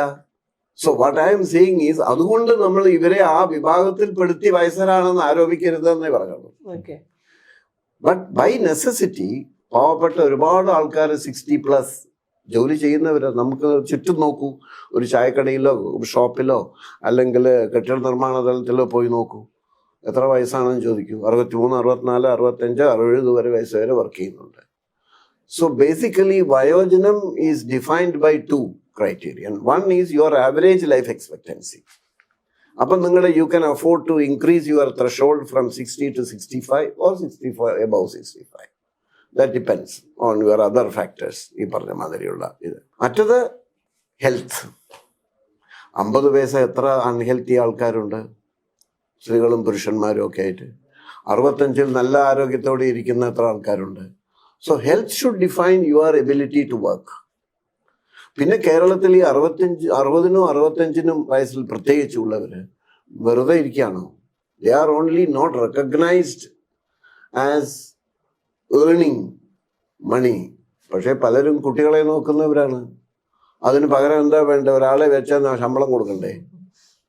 കൃഷിയിൽ ഏർപ്പെടുന്ന ആൾക്കാരുണ്ട്. തോട്ടം, വീട്ടിലുള്ള ചെറിയ തോട്ടങ്ങൾ നോക്കി അല്ലെങ്കിൽ വീട്ടിൽ റിപ്പയർ ചെയ്യുന്ന ആൾക്കാരുണ്ട്. ടീച്ചർമാരായാൽ വേറെ ക്ലാസ് എടുക്കുന്നവരുണ്ട്. വേറെ പല സ്ഥാപനങ്ങളിലും പോയി ജോലി ചെയ്യുന്നവരുണ്ട്. ഡോക്ടർമാർ റിട്ടയർ ചെയ്താലാണ് അവർക്ക് ഭയങ്കര സന്തോഷം. കാരണം ഗവൺമെൻറ് കിട്ടുന്നതിൻ്റെ ഇരട്ടി ശമ്പളം കിട്ടും മറ്റു ഹോസ്പിറ്റലിലോ അല്ലെങ്കിൽ മെഡിക്കൽ കോളേജിലോ പോയിട്ടുണ്ടെങ്കിൽ. So those who are professionals and have endowed with knowledge, they are lucky to work outside of the formal system of retirement എന്നാണ് എനിക്ക് പറയാനുള്ളത്. അതുകൊണ്ട് ഒരുപാടങ്ങ് ഇവരെല്ലാം മിണ്ടാതെ വെറുതെ ഇരിക്കുന്നത്. പക്ഷേ we have A social problem. The social problem is because നമ്മുടെ നല്ലൊരു ശതമാനം കുടുംബങ്ങളിൽ ചെറുപ്പക്കാർ പുറത്തുപോയി ജോലി ചെയ്ത് കുടുംബം പുലർത്തേണ്ട ഒരു സാഹചര്യമായതിനാൽ ഒരുപാട് ഐസൊലേഷൻ, ഒറ്റപ്പെടൽ. അതിപ്പോൾ 60 ആയാലും 50 ആയാലും ഒന്ന് തന്നെയാണ്. 50 വയസ്സാകുമ്പോഴേക്കും കുട്ടികൾ വലുതായി പോയി. ഞാനും എൻ്റെ ഭാര്യയും മാത്രമേ ഉള്ളൂ. It has nothing to do with my age. അത് എപ്പോൾ കുട്ടികൾ ഉണ്ടായി എന്നുള്ളത് നോക്കണം. And that is a problem. കാരണം അതൊരു ജീവിതത്തിൻ്റെ ഒരു പർപ്പസിനെ നമുക്ക് അത് ഒരു വല്ലാതെ ബാധിക്കുന്ന ഒരു ഇതാണ്. അതിനായിട്ടുള്ള പരിപാടികൾ വേണം. അതാണ് ഞാൻ നേരത്തെ പഞ്ചായത്തിൻ്റെ കാര്യത്തിൽ പറഞ്ഞത്. We should be able to have the voluntary service of people who are retired but active. അവർ ഒരു റെമ്യൂണറേഷനും ഒരു പ്രതിഫലവും കൂടാതെ ജോലി ചെയ്യാൻ സന്നദ്ധരായിട്ടുള്ളവരാണ്. അത് 5 വർഷം കാണിച്ചു തന്നതാണ് model. And we can make use of them എന്നുള്ളതാണ്. ഈ ഫെഡറൽ സിസ്റ്റത്തിന്റെ പ്രശ്നങ്ങൾ നമ്മൾ പറഞ്ഞു. ഒപ്പം തന്നെ ഇവിടെ കിഫ്ബി പോലുള്ള വലിയ, പക്ഷെ അത് എന്തിനാ ഉപയോഗിക്കുന്നതെന്ന് വെച്ച് കഴിഞ്ഞാൽ ഇവിടുത്തെ ഇൻഫ്രാസ്ട്രക്ചറൽ ഡെവലപ്മെന്റിനാണെന്ന് പറയുന്നു, വലിയ വലിയ പദ്ധതികൾക്ക്. ഇത് രണ്ടും കാഴ്ചപ്പാടിന്റെ അല്ലെങ്കിൽ ഒരു വിഷന്റെ പ്രശ്നമായിട്ട്, ഒരു പൊളിറ്റിക്കൽ വില്ലിന്റെ ഒക്കെ ഒരു പ്രശ്നമായിട്ടാണ് ആകെ നമ്മൾ വിശകലനം ചെയ്ത് കഴിഞ്ഞാൽ മനസ്സിലാവും. ഇത് രണ്ടും, ഈ ഫെഡറൽ സിസ്റ്റത്തിന്റെ പ്രശ്നവും ഇത്തരത്തിലുള്ള വികസന കാഴ്ചപ്പാടുകളും തമ്മിൽ ഒക്കെ ഈ പുതിയ തരം സോഷ്യലിസ്റ്റ് കാഴ്ചപ്പാടിൽ നിന്നോ അല്ലെങ്കിൽ ഇടത് കാഴ്ചപ്പാടിൽ നിന്നൊക്കെ നമ്മളുടെ സംസ്ഥാനം വ്യതിചലിക്കുന്നതിന്റെ, ഇന്ന സർക്കാർ എന്നുള്ളതല്ല, എല്ലാ സർക്കാരുകളും ആ കാഴ്ചപ്പാടിലുള്ള വ്യത്യാസമായിട്ടാണ് തോന്നുന്നത്. എങ്ങനെയാ അതിനെ വിലയിരുത്തുക? ഇത് രണ്ടും തമ്മിൽ റിലേറ്റീവ് അല്ലേ? ഒന്നുകൂടെ ഫെഡറലിസ്റ്റിലേക്ക് പോകാൻ തോന്നുന്നു. ഇതിപ്പോൾ സാർ സൂചിപ്പിച്ച പോലെ ഇത് മൂർച്ഛിക്കാൻ പോവാം, ഇത് തുടരുക എന്നല്ല. ഇപ്പോഴത്തെ കാലം തീവ്രതയിൽ സംസ്ഥാനങ്ങൾക്കെതിരെയുള്ള നീക്കം കേന്ദ്രത്തിന്റെ ഭാഗത്തുനിന്ന് സാമ്പത്തികമായിട്ടുണ്ടാകും. അതതിൻ്റെ ഒരു രാഷ്ട്രീയ സമ്പദ്ഘടനാപരമായ മാനം അതാണ്. കൂടുതൽ കൂടുതൽ പ്രതിസന്ധിയിലേക്ക് ഗവൺമെന്റ് പോയിക്കൊണ്ടിരിക്കും. ഗവൺമെന്റ് ഉണ്ടാക്കുന്ന വിനകളുണ്ട്. അതിലുപരി അന്തർദേശീയമായിട്ട് ഫിനാൻസ് ക്യാപിറ്റലും വൻകിട രാഷ്ട്രങ്ങളും നമ്മുടെ എക്സ്പെൻഡിച്ചർ കുറച്ച് നിർത്താൻ ആഗ്രഹിക്കുന്നു. നമ്മുടെ എക്സ്പെൻഡിച്ചർ കുറച്ച് നിർത്തുക, അതുപോലെ ഫിനാൻസ് കമ്മി ഇത്രയായിരിക്കണം എന്നൊരു തീരുമാനിച്ചിരിക്കുക. ഇപ്പം 3.4 ഫിനാൻസ് കമ്മി എന്ന് പറയും. അത് 3.7 ആയാലും എന്താ, അല്ലെങ്കിൽ 4 ആയാലും എന്താ അതിന്റെ മാനദണ്ഡം? അല്ലെ 2 ആകാൻ പാടില്ലേ?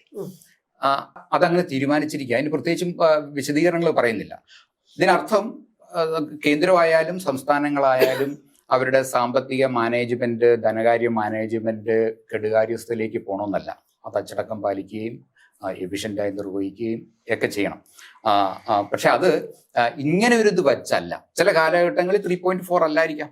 ചില സംസ്ഥാനങ്ങൾക്ക് ചില കാര്യങ്ങൾ എന്തിനെടുക്കുന്നു, എന്തിനു വേണ്ടി വിനിയോഗിക്കുന്നു എന്നുള്ള സംഗതികളാണ് വരാൻ പോകുന്നത്. അപ്പൊ ഈ തീവ്രതയിലേക്ക് ഇത് പോകുന്നു എന്ന് ബോധ്യപ്പെടുന്നുണ്ടോ സംസ്ഥാനങ്ങൾക്ക്? ബോധ്യപ്പെട്ടാൽ തന്നെ ദീർഘകാല അടിസ്ഥാനത്തിൽ അതിനെ എങ്ങനെ നേരിടണം? അതാണ് ഈ ഐക്യത്തിന്റെ ഒരു രീതി എന്ന് പറഞ്ഞത്. അതിനെ പൊളിക്കാനും കേന്ദ്രത്തിന് രീതികളുണ്ട്. അതിപ്പോ കള്ളക്കണക്കിൽ ഞാൻ മുമ്പ് പറഞ്ഞല്ലേ സർചാർജിന്റെ. ഇത് മാത്രമല്ല, സംസ്ഥാനങ്ങളുടെ മത്സരമാണ് രൂപപ്പെടുന്നത്. ഇപ്പോ പ്രത്യേക പദ്ധതികൾ, കേന്ദ്രത്തിന്റെ ഡിസ്ക്രിഷണറി പവറോടുകൂടി നൽകാവുന്ന പദ്ധതികൾ, ആ പദ്ധതികൾ ഒരു സംസ്ഥാനത്തിന് കൊടുത്തു, മറ്റൊരു സംസ്ഥാനത്തിന് കിട്ടിയില്ല. ഉടനെ മത്സരങ്ങളായി, കിട്ടിയൊരു മേനിനടിക്കലായി. ഞങ്ങൾ നേടിയെടുത്തു, ഞങ്ങൾ കേന്ദ്ര ഗവൺമെന്റിലുള്ള ഞങ്ങളുടെ സ്വാധീനം, അല്ലെ ഞങ്ങൾ വെച്ച സമ്മർദ്ദം, ഇതിന്റെ ഫലമായിട്ട് ഇങ്ങനെ ഒരു വൻകിട പദ്ധതി ഇവിടെ വന്നു. വൻകിട പദ്ധതി എന്ന നിലയ്ക്ക് ആ സംസ്ഥാനത്തിന് അത് എത്രത്തോളം ആവശ്യമുണ്ട്, സംസ്ഥാനത്തിലെ ജനങ്ങൾക്ക് എത്രത്തോളം ആവശ്യമുണ്ടെന്നല്ല. എക്കണോമി മുമ്പോട്ട് പൊയ്ക്കൊണ്ടിരിക്കണമെങ്കിൽ ചില ക്യാപിറ്റൽ ഇങ്ങനെ അക്യുമുലേറ്റ് ചെയ്യണം, അവിടെ ചില ഇൻവെസ്റ്റ്മെന്റ് നടക്കണം. അതിലൂടെ ഇങ്ങനെ ഒരു സ്റ്റിമുലസ് എക്കണോമി ഇങ്ങനെ മുമ്പോട്ട് പോയിക്കൊണ്ടിരിക്കും. അതില് സംസ്ഥാനങ്ങളൊക്കെ ഏറിയും കുറഞ്ഞ് വീണുകൊണ്ടിരിക്കുക. അപ്പൊ ഇതിനു വേണ്ടിയുള്ള ഒരു മത്സരമുണ്ട്. ഇത് മത്സരം അവർ സംഘടിപ്പിച്ചുകൊണ്ടിരിക്കുകയാണ്. ഇപ്പൊ നമുക്ക് ഈ ഇത്തവണ കിട്ടിയില്ല, എയിംസ് കിട്ടിയില്ല എന്നുള്ള നിലയിൽ പറയുന്നു, മറ്റൊരിടത്തേക്ക് പോകുന്നു, ആന്ധ്ര.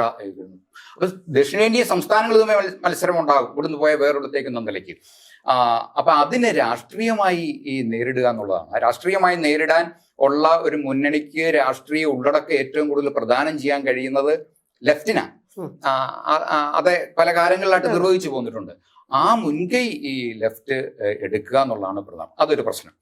ഇങ്ങനെ നിൽക്കുന്നത് കൊണ്ട് തന്നെ സ്വാഭാവികമായിട്ട് സംസ്ഥാനങ്ങൾക്ക് വലിയ പ്രതിസന്ധിയാണ് വരുന്നത്. അതൊന്നുമില്ല. ഇപ്പൊ ഇവിടെ ചില പ്രചാരണങ്ങൾ, അത് സംസ്ഥാനത്തിന്റെ കുഴപ്പങ്ങൾ കൊണ്ടാണ് ഇതെല്ലാം സംഭവിച്ചുകൊണ്ടിരിക്കുന്നത് എന്നൊരു പ്രചാരണങ്ങൾ കേരളത്തിലുണ്ടാകാം. രാഷ്ട്രീയമായ കക്ഷി രാഷ്ട്രീയത്തിന്റെ വീട്ടിലൊക്കെ ഉണ്ടാകാം. അങ്ങനെയല്ല. മുഖ്യ പ്രശ്നം ഇത് തന്നെയാണ്. രാജ്യത്തിന്റെ സമ്പത്ത് വിഹിതം വെക്കുന്നതിൽ, വരുമാനം വിഹിതം വെക്കുന്നതിൽ ഒരു പ്രധാന പ്രശ്നം. അതിനെതിരെ യോജിച്ച് നിൽക്കണം. അപ്പൊ ഇതിനെ എങ്ങനെ മറികടക്കുന്നു? ഇതിനെ മറികടക്കുന്നതിന് വരുമാനം ഏത് രീതിയിൽ സമാഹരിക്കും? തനത് വരുമാനം സമാഹരിക്കുന്നതിൽ ഉള്ള കാര്യശേഷി കുറവ് ആണ് സാറ് പറഞ്ഞത്. സാറിന്റെ പുസ്തകത്തിലുമൊക്കെ ഈ ജുവലറിയിലൊക്കെ നടത്തിയ റെയ്ഡിന്റെ കാര്യമൊക്കെ പറയുന്നുണ്ട്. 10-30 ജുവലറിയിൽ റെയ്ഡ് നടത്തിയപ്പോൾ 1000 കോടി രൂപ കിട്ടിയെന്ന് പറഞ്ഞു. അപ്പൊ ഇത്രത്തോളം ആയിരക്കണക്കിന് ജുവലറി ഉണ്ട്. അതിൽ കൊള്ളാവുന്ന കുറെ ജുവലറി എടുത്താൽ തന്നെ നമുക്ക് എത്ര രൂപ കിട്ടും എന്ന ഒരു ചോദ്യം ഒക്കെ ഉണ്ട്. പിന്നെ ഇതര മാർഗങ്ങളിൽ നിന്ന് പണം സ്വീകരിക്കേണ്ടി വരും. ലോൺ എടുക്കുന്ന ഒരു അപാകതയല്ല, ലോൺ എടുക്കാനേ പാടില്ല എന്നൊന്നുമില്ല, ലോൺ എടുക്കാം.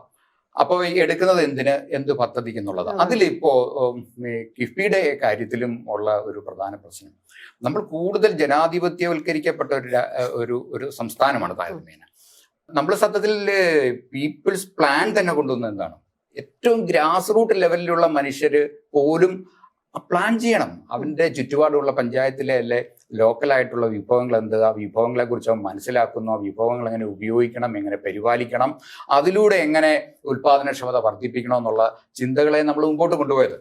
അതങ്ങനെ പോയിട്ട് ഇന്ന് പഞ്ചായത്ത് ഭരണസമിതിയിലല്ല, സ്റ്റേറ്റ് ലെജിസ്ലേച്ചറിൽ ചർച്ച ചെയ്യാതെ പദ്ധതികൾ വരിക എന്ന് പറയുന്നത് അത് തീർച്ചയായും ജനാധിപത്യ വിരുദ്ധത മാത്രമല്ല, വലിയ തോതിലുള്ള സംവാദങ്ങളിലും ഡിസ്കഷനിലൂടെ പദ്ധതി രൂപപ്പെടുന്നതാണ് എപ്പോഴും മെച്ചം.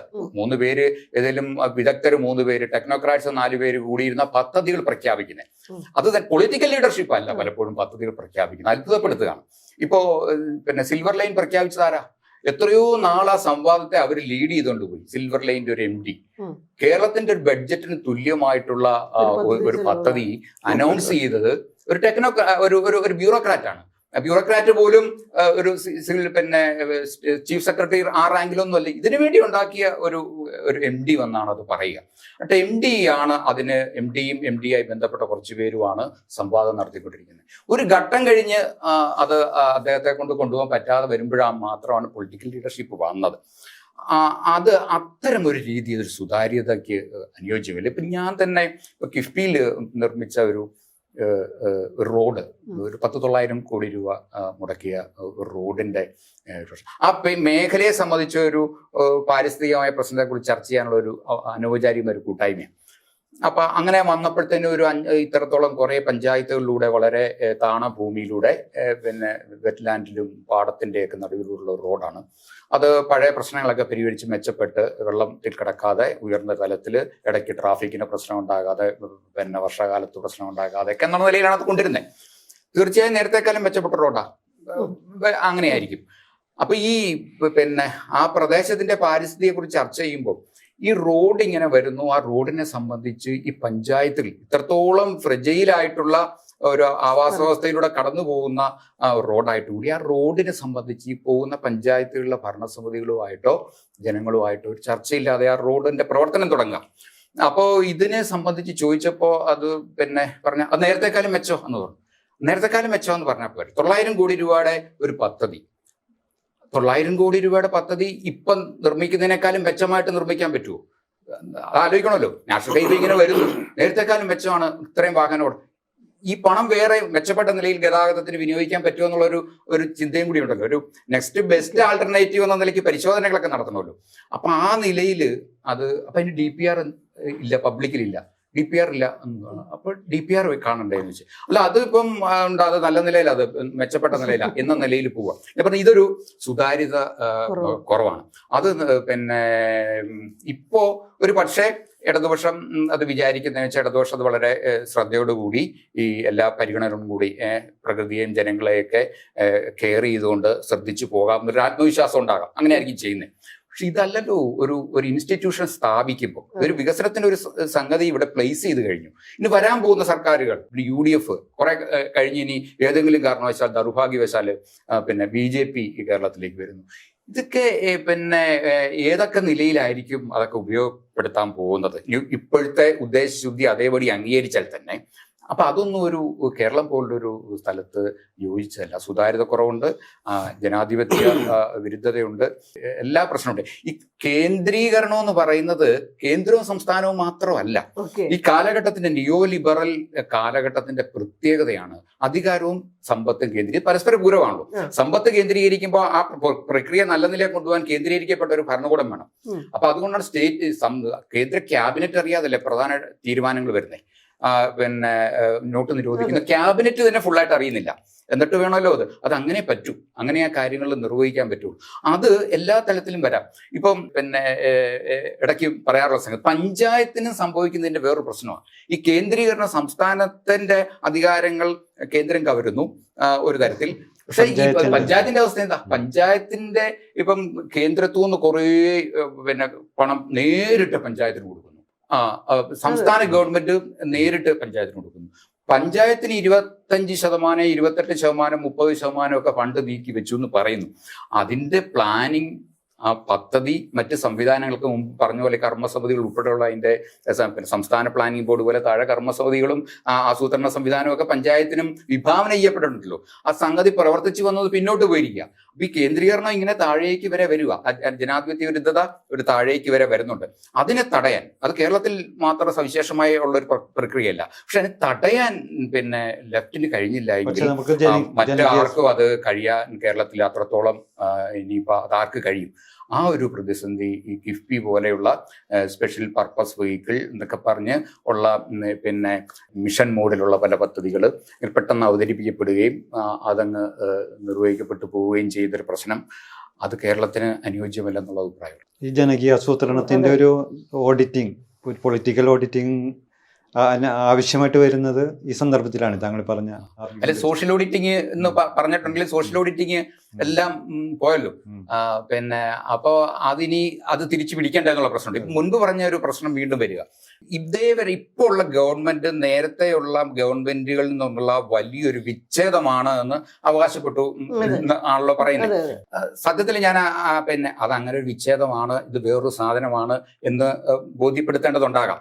ഇപ്പോ പിന്നെ ഇപ്പൊ ഈസ് ഓഫ് ഡൂയിങ് ബിസിനസ് അതിന്റെ കാര്യത്തിൽ തുറന്നു പറയുമല്ലേ, ചില തെറ്റുകൾ പറ്റിയെന്ന് ഇടതുപക്ഷ സാമ്പത്തിക പിന്നെ വക്താക്കളാണ് പറയുന്നത്, സാമ്പത്തിക വിദഗ്ധർ എന്നൊക്കെ പറഞ്ഞ് വക്താക്കൾ പറയുന്നത് നമുക്കിത് തെറ്റുകൾ പറ്റി, പിന്നെ അത് നിങ്ങളെയൊക്കെ ഇത് അസോച്ചമിന്റെയും വാണിജ്യ സംഘടനയുടെ ഒക്കെ പ്രതിനിധികളെ ഇരുത്തിയിട്ട് വിക്കിയുടെയൊക്കെ ആൾക്കാരെ ഇരുത്തിയിട്ടാണ് പറയുന്നത് ഞങ്ങൾക്ക് ചില പെശകുകൾ പറ്റി, ഇനിയിപ്പോൾ ഒരു തുറന്ന സമീപനമാണ്, ഈസ് ഓഫ് ഡൂയിങ് ബിസിനസിന് വേണ്ട കാര്യങ്ങൾ നിങ്ങൾ ചെയ്യും എന്ന് പറയുന്നു. ആ വക കാര്യങ്ങൾ ഒരു വിച്ഛേദമാണ്. അതാണോ ഇനി എന്ന് പറയുന്നത്? പക്ഷേ അതേസമയം ഇത് മൊത്തത്തിൽ അങ്ങനെ ആയിരുന്നില്ല. ഉദാഹരണത്തിന് ഇപ്പൊ ഈ ബഡ്ജറ്റ് തന്നെയും ഇടതുപക്ഷത്തിന്റെ കാഴ്ചപ്പാടുകളിൽ പലതും അതിനകത്ത് കടന്നു വന്നിട്ടുണ്ട്. അതൊരു വലിയൊരു ഒരു മേന്മ തന്നെയാണ്. ഇപ്പൊ വയോജനങ്ങളുടെ കാര്യത്തിൽ തന്നെ കെയർ വരുന്നു. 40,000 കോടി രൂപ അതിനകത്ത് വന്നു, അതിനകത്ത് നീക്കി വെച്ചു എന്ന് പറഞ്ഞാൽ 20% മേൽ ബഡ്ജറ്റിന്റെ ആയി. പക്ഷെ അതിൽ തന്നെ ഇപ്പൊ പെൻഷനൊക്കെ, സർവീസ് പെൻഷൻ ഉൾപ്പെടെ അതൊക്കെ ഗണ്യമായ ഭാഗം അതൊക്കെ തന്നെ. അതല്ല, ആ ഒരു കൺസെപ്റ്റാ. ഇപ്പം 1000 കോടി രൂപ ആശ അംഗൻവാടി മാറ്റിവെച്ചു. അത് എത്ര ചെറിയ തുകയാണെങ്കിലും അത് ഒരു ഇടതുപക്ഷ കാഴ്ചപ്പാട് തന്നെ പിന്നെ എന്നാണ് കരുതുന്നത്. അതുപോലെ സർക്കാർ അതെ പെൻഷൻ മറ്റ് സംഗതികള് DA ഈ കാര്യങ്ങളൊക്കെ പരിഗണിച്ചു. ഇത് വേറൊരു കാര്യമായിട്ട് എന്നെ കൂട്ടിയോജിച്ച് പറയണമെന്ന് എനിക്ക് തോന്നുന്നു.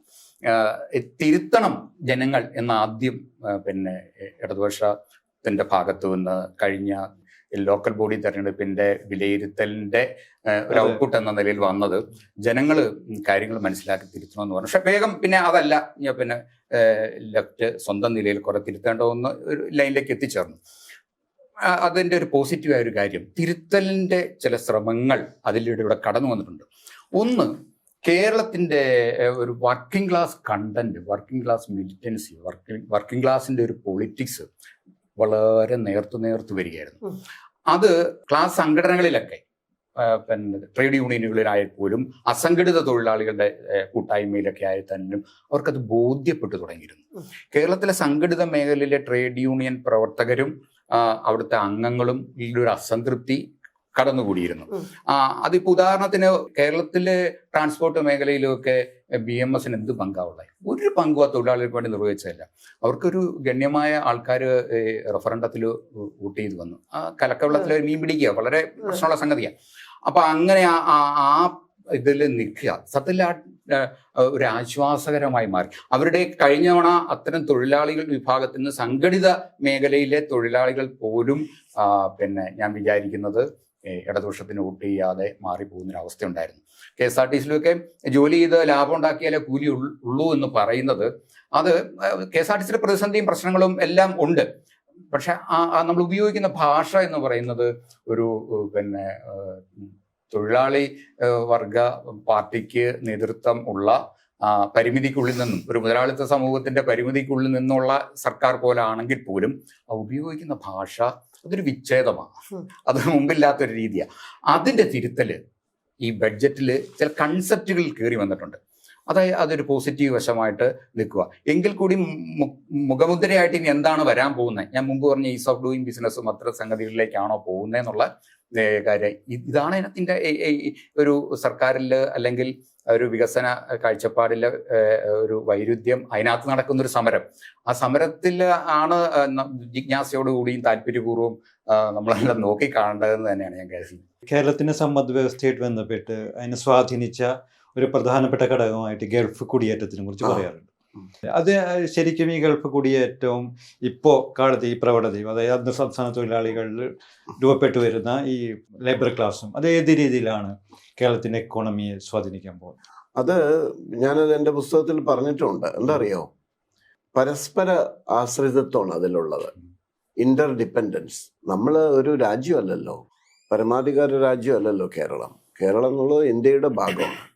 അപ്പോൾ നിങ്ങൾ പണ്ട് ആസാമിലും ബോംബെയിലും മദ്രാസിലും ഇപ്പോഴും പോയി ജോലി ചെയ്യുന്നില്ലേ? അതുപോലെ ഇപ്പോൾ ആദ്യമായിട്ട് അവരിങ്ങോട്ട് വന്ന് ജോലി ചെയ്യുന്നു. So it is one country, it's an internal migration. അതിനെന്താ കാരണം?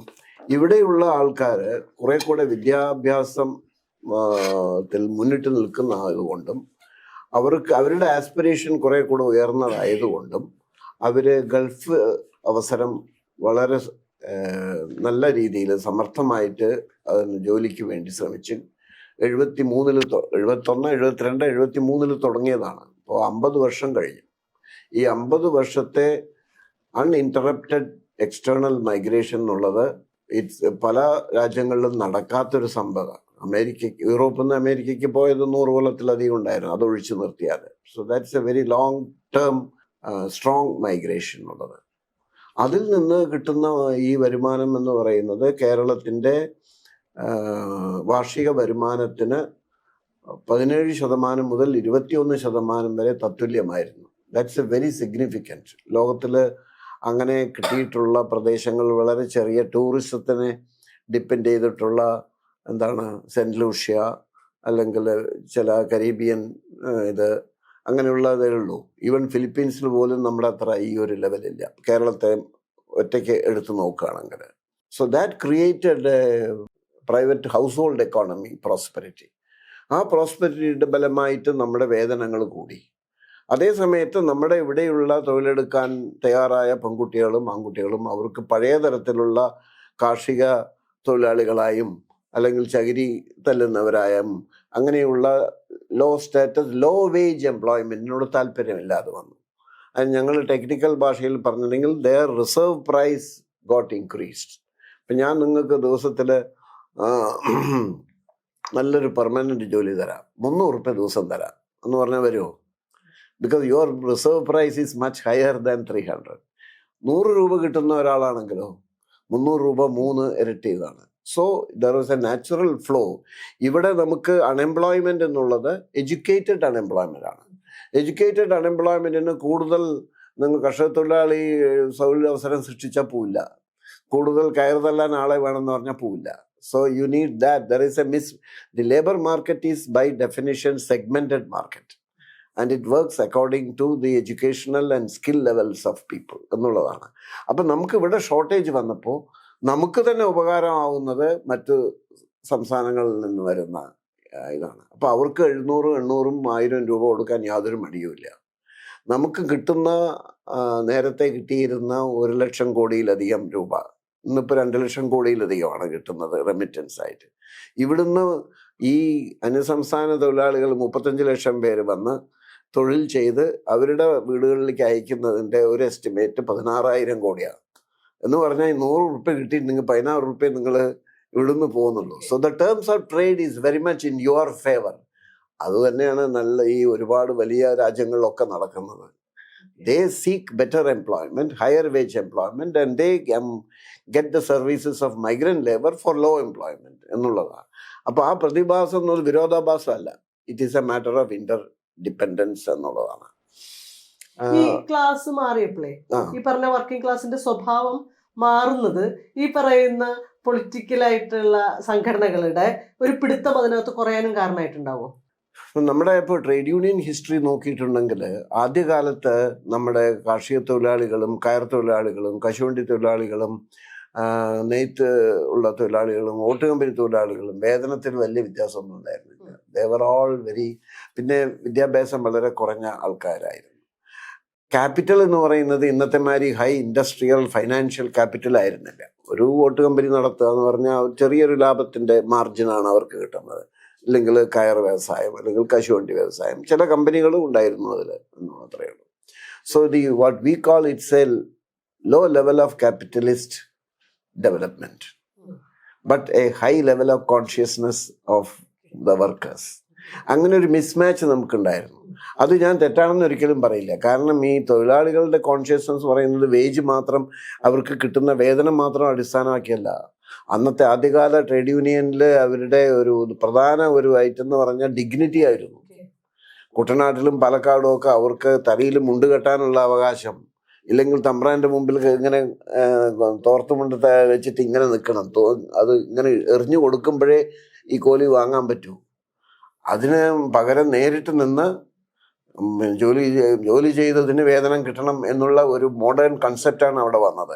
മീശ വെക്കാനുള്ള സ്വാതന്ത്ര്യം കുട്ടനാട് ഇങ്ങനെയൊക്കെ ഉണ്ടായിരുന്നു. So dignity was part of the labour struggle. അപ്പോൾ അതിനൊരു സോഷ്യൽ ട്രാൻസ്ഫോർമേഷൻ്റെ മാനം, സാമൂഹ്യ മാറ്റത്തിൻ്റെ മാനം ഉണ്ടായിരുന്നു. ഇന്നതിൻ്റെ ആവശ്യമില്ല. പക്ഷേ ഈ ട്രേഡ് യൂണിയൻ വളർന്നത് എങ്ങനെയെന്ന് വെച്ചാൽ രാഷ്ട്രീയ പാർട്ടികളുടെ അനുബന്ധ സംഘടനകളായിട്ടാണ് അവരെല്ലാം വളർന്നത്. അപ്പോൾ അതിനൊരു കോമ്പറ്റീഷൻ ഉണ്ടായത് കാരണം രാഷ്ട്രീയ പാർട്ടികളുടെ ശകലീകൃതമായിട്ടുള്ളൊരു സ്വഭാവം വന്നപ്പോൾ ഇവിടെയും ആ ഫ്രാഗ്മെൻറ്റേഷൻ വന്നു. അതുകൊണ്ട് കളക്റ്റീവ് സ്ട്രെങ്ത്തും പോയി. ഒരു കമ്പനിയിൽ 10 ട്രേഡ് യൂണിയൻ വന്നിട്ടുണ്ടെങ്കിൽ you can play one against the other, ഇല്ലേ? അപ്പം അങ്ങനെ അതിൻ്റെ യൂണിറ്റിയും ബാധിച്ചു. അതിൻ്റെ അർത്ഥം ഒരു ചൈനയിലെമാരെ ഒരു യൂണിയനെ പാടുള്ളൂ എന്നുള്ളതല്ല അതിൻ്റെ അർത്ഥം. ബട്ട് ഹെൽത്തി ആയിട്ടുള്ള ട്രേഡ് യൂണിയൻ വർക്കിന്. പിന്നെ മൂന്നാമത്തെ ഒരു പ്രശ്നം എന്ന് പറയുന്നത്, ഈ ട്രേഡ് യൂണിയൻ നയിച്ചിരുന്നത് തൊഴിലാളികളെ നിന്ന് വന്നിട്ടുള്ള നേതാക്കളല്ല, അവരെല്ലാം പൊളിറ്റിക്കൽ ലീഡേഴ്സാണ്. പിന്നെ അവർക്കൊക്കെ ആജീവനാന്ത പദവികളാണ്. പ്രസിഡന്റും സെക്രട്ടറി ആയാൽ ഒന്നുകിൽ മരിക്കണം, ഇല്ലെങ്കിൽ വേറെ എന്തെങ്കിലും അപകടം വന്ന് അവർ പോകണം, എന്നാൽ മാത്രമേ കിട്ടുള്ളൂ. You look at the history of trade union leadership. അതിൻ്റേതായിട്ടുള്ള ഒരു അപചയം കൂടി ഉണ്ടാവും അത്, പുതിയ വെല്ലുവിളികളെ നേരിടാനും. പിന്നെ വേറൊന്ന്, ഒരു എക്കോണമിസ്റ്റ് എന്നുള്ള നിലയ്ക്ക് തൊഴിലിൽ നിന്ന് കിട്ടുന്ന സൗകര്യങ്ങളാണ് സാധാരണ തൊഴിൽ സംഘടനകൾ നോക്കുന്നത്, ട്രേഡ് യൂണിയനുകൾ നോക്കുന്നത്. What about creating new employment? എന്നാലല്ലേ മറ്റുള്ള പുറത്തു നിൽക്കുന്ന അസംഘടിത മേഖലയിലുള്ള ആൾക്കാർക്ക് നല്ല ജീവിത നിലവാരം ഉണ്ടാവുള്ളൂ. So bargaining for better wages in a given employment is important, but it's equally important to argue for employment creating programs. അല്ലെങ്കിൽ ഇതൊരു അങ്ങനെ സെഗ്മെന്റഡ് ആയിപ്പോയി. അതുകൊണ്ടാണ് ഈ വലിയ ഇപ്പോൾ ട്രാൻസ്പോർട്ട് കമ്പനി ആയാലും ഗവൺമെന്റ് ജീവനക്കാരായാലും അവർ സ്ട്രൈക്ക് നടത്തുമ്പോൾ സാധാരണക്കാർക്ക് അതിൽ യാതൊരു വികാരമില്ല, നേരെ മറിച്ചാണ്. കാരണം അവരുടെ പണി മുടങ്ങുന്നു, അവർക്ക് കടയിൽ പോയിട്ട് മീൻ വിൽക്കാനും അല്ലെങ്കിൽ പാതയോരത്തിരുന്ന് അവരുടെ ജോലി ചെയ്യാനും സാധിക്കാത്ത ഹർത്താലാണ് അവരെ ബാധിക്കുന്നത്. മറ്റവർക്ക് ശമ്പളം അത് ബാധിക്കില്ല. So there is A schism. കേരളത്തിൽ അധികമില്ല, പക്ഷേ മറ്റു സംസ്ഥാനങ്ങൾ വളരെ കൂടുതലായിട്ട് ഈ വൈറ്റ് കോളർ വർക്കേഴ്സൊക്കെ സ്ട്രൈക്ക് ചെയ്താലും സാധാരണക്കാർ അവരുടെ പാട്ടിൽ അവർ ജോലി ചെയ്തുകൊണ്ട് പോകുന്നുള്ളതാണ്. So and that is a global problem. നമ്മുടെ പ്രോബ്ലം മാത്രമല്ല, the weakening of the trade union is also a global issue. Whereas the strengthening of financial capital is also a global issue. അങ്ങനെ ഒരു കാലഘട്ടത്തിലാണ് ഒരു റിന്യൂവൽ ഈ trade union രംഗത്ത് കാര്യമായിട്ട് വന്നിട്ടില്ല എന്നാണ്. അപ്പോൾ കുറേയൊക്കെ ആൾക്കാർ ഇപ്പോൾ വേറൊരു ജനറേഷൻ വന്ന് അവർ ശ്രമിക്കുന്നുണ്ട്. Because they are compelled, they are being attacked by the new liberal state, left, right and centre. അപ്പോൾ അത് സഹിക്കവയ്യാതെ ഇപ്പോൾ ഒരു വലിയ മുന്നേറ്റങ്ങൾ, കർഷക തൊഴിലാളികളുടെ മുന്നേറ്റങ്ങൾ, മറ്റ് സ്ട്രീറ്റ് വെൻഡേഴ്സിൻ്റെ മുന്നേറ്റങ്ങൾ അങ്ങനെ ആയിട്ട് വന്നിട്ടുണ്ട്. But that struggle is increasingly adverse to labour. ഈ ഒരു കാലഘട്ടത്തിൽ കഴിഞ്ഞ 30 വർഷമായിട്ട് പിന്നെ ക്യാപിറ്റലും ലേബറും തമ്മിലുള്ള ഈ ഒരു ദ്വന്ദ്വയുദ്ധത്തിൽ ലേബർ വളരെ വീക്കായി. അപ്പോൾ ഒരു ഇൻ്റർനാഷണൽ സോളിഡാരിറ്റിയും പോയി. ഇപ്പോൾ സോവിയറ്റ് യൂണിയൻ്റെ കൊലാപ്സ് വന്നതോട് കൂടിയിട്ട് എത്ര തന്നെ അവരുടെ ഇന്റേണൽ പ്രശ്നങ്ങൾ ഉണ്ടെന്ന് പറഞ്ഞാലും അതൊരു സോളിഡ് ആൾട്ടർനേറ്റീവായിട്ട് അല്ലെങ്കിൽ ഒരു പ്രൊട്ടക്റ്റീവായിട്ട് നിൽക്കുന്ന ഒരു ഇതായിരുന്നു, അതില്ലാതെ പോയി. അപ്പോൾ ഒരു അരക്ഷാർത്ഥ വന്നു. നേരെ മറിച്ച് ചൈനയാണെങ്കിൽ അവർ സ്വന്തം കാര്യം മാത്രമേ അന്ന് ഇന്നും നോക്കുന്നുള്ളൂ. അവരുടെ പാർട്ടിയുടെ ആധിപത്യം നിലനിർത്തിക്കൊണ്ട് തന്നെ വളരെ സുന്ദരമായിട്ട് ലോകവിപണിയെ ഉപയോഗിച്ച് അവരുടേതായിട്ടുള്ള ചൈനീസ് ക്യാപിറ്റലിസം കൊണ്ടുവന്നു എന്നുള്ളതാണ്. അപ്പോഴും അമ്പരപ്പാണ്, അയ്യോ ഇങ്ങനെയുണ്ടോ, ചെയ്യാണ് എന്നുള്ളതിൻ്റെത്. So you don't have the external support either in principle, ideologically, or organisationally, or inspirationally. അപ്പോൾ എല്ലാം നേരെ മറിച്ച് ഇവിടെയും അതുമാതിരി നിയോ ലിബറൽ സ്റ്റേറ്റിൻ്റെ വരവോട് കൂടിയിട്ട് ഒരു പ്രതീതി പ്രത്യേകിച്ച് മിഡിൽ ക്ലാസിൻ്റെ ഇടയിൽ സൃഷ്ടിക്കാൻ സാധിച്ചിട്ടുണ്ട്. ഈ ട്രേഡ് യൂണിയനുകളെല്ലാം പിന്തിരപ്പന്മാരാണ്, പ്രോഗ്രസ്സിന് എന്നുള്ള ഒരു ജോലിക്ക് പോകുന്നത് ഗവൺമെന്റിൽ പോയി അവർ അവിടെ DA വേണമെന്ന് പറഞ്ഞ് വാദിക്കും. പക്ഷേ വീട്ടിൻ്റെ ഉള്ളിൽ വരുന്ന സമയത്ത് ട്രേഡ് യൂണിയനെ കുറിച്ചുള്ള അവരുടെ മതിപ്പ് വേറെ ഉള്ള തരത്തിൽ അങ്ങനെയുള്ള വൈരുദ്ധ്യങ്ങളും നമ്മുടെ സംസ്ഥാനത്ത് മാത്രമല്ല, it's a global issue and India as a whole has gone through a much difficult time at a time when അസംഘടിത മേഖലയിൽ ഒരുപാട് വർക്ക് ചെയ്തിട്ടുള്ള ഒരാളാണ് ഞങ്ങൾ കമ്മീഷനിൽ ഉൾപ്പെടെ. The plight of the unorganized labor is a pitiable condition. നമ്മുടെ അവിടെ കുറച്ചൊരു ചെറിയൊരു വ്യത്യാസം ഈ വേതന നിരക്കിലുള്ള വർധനവും ഉണ്ട്. ഇന്നിപ്പോൾ കേരളത്തിൽ അസംഘടിത മേഖലയിൽ കിട്ടുന്ന വേതനം എന്ന് പറഞ്ഞാൽ ബീഹാറിനെയും ബംഗാളിനെയും അപേക്ഷിച്ച് 2.5 ഇരട്ടിയാണ്. അവിടെ 100 രൂപയാണെങ്കിൽ ഇവിടെ 250 അവിടെ 300 രൂപ കിട്ടുന്നതാണെങ്കിൽ ഇപ്പം അതാണ് അവിടെ കിട്ടുന്നത്. ഇവിടെ 750 രൂപയാണ്. So you can imagine the differences also. അങ്ങനെയുള്ള ഇതും പ്രശ്നങ്ങളും വന്നിട്ടുണ്ട് എന്നുള്ളതാണ്.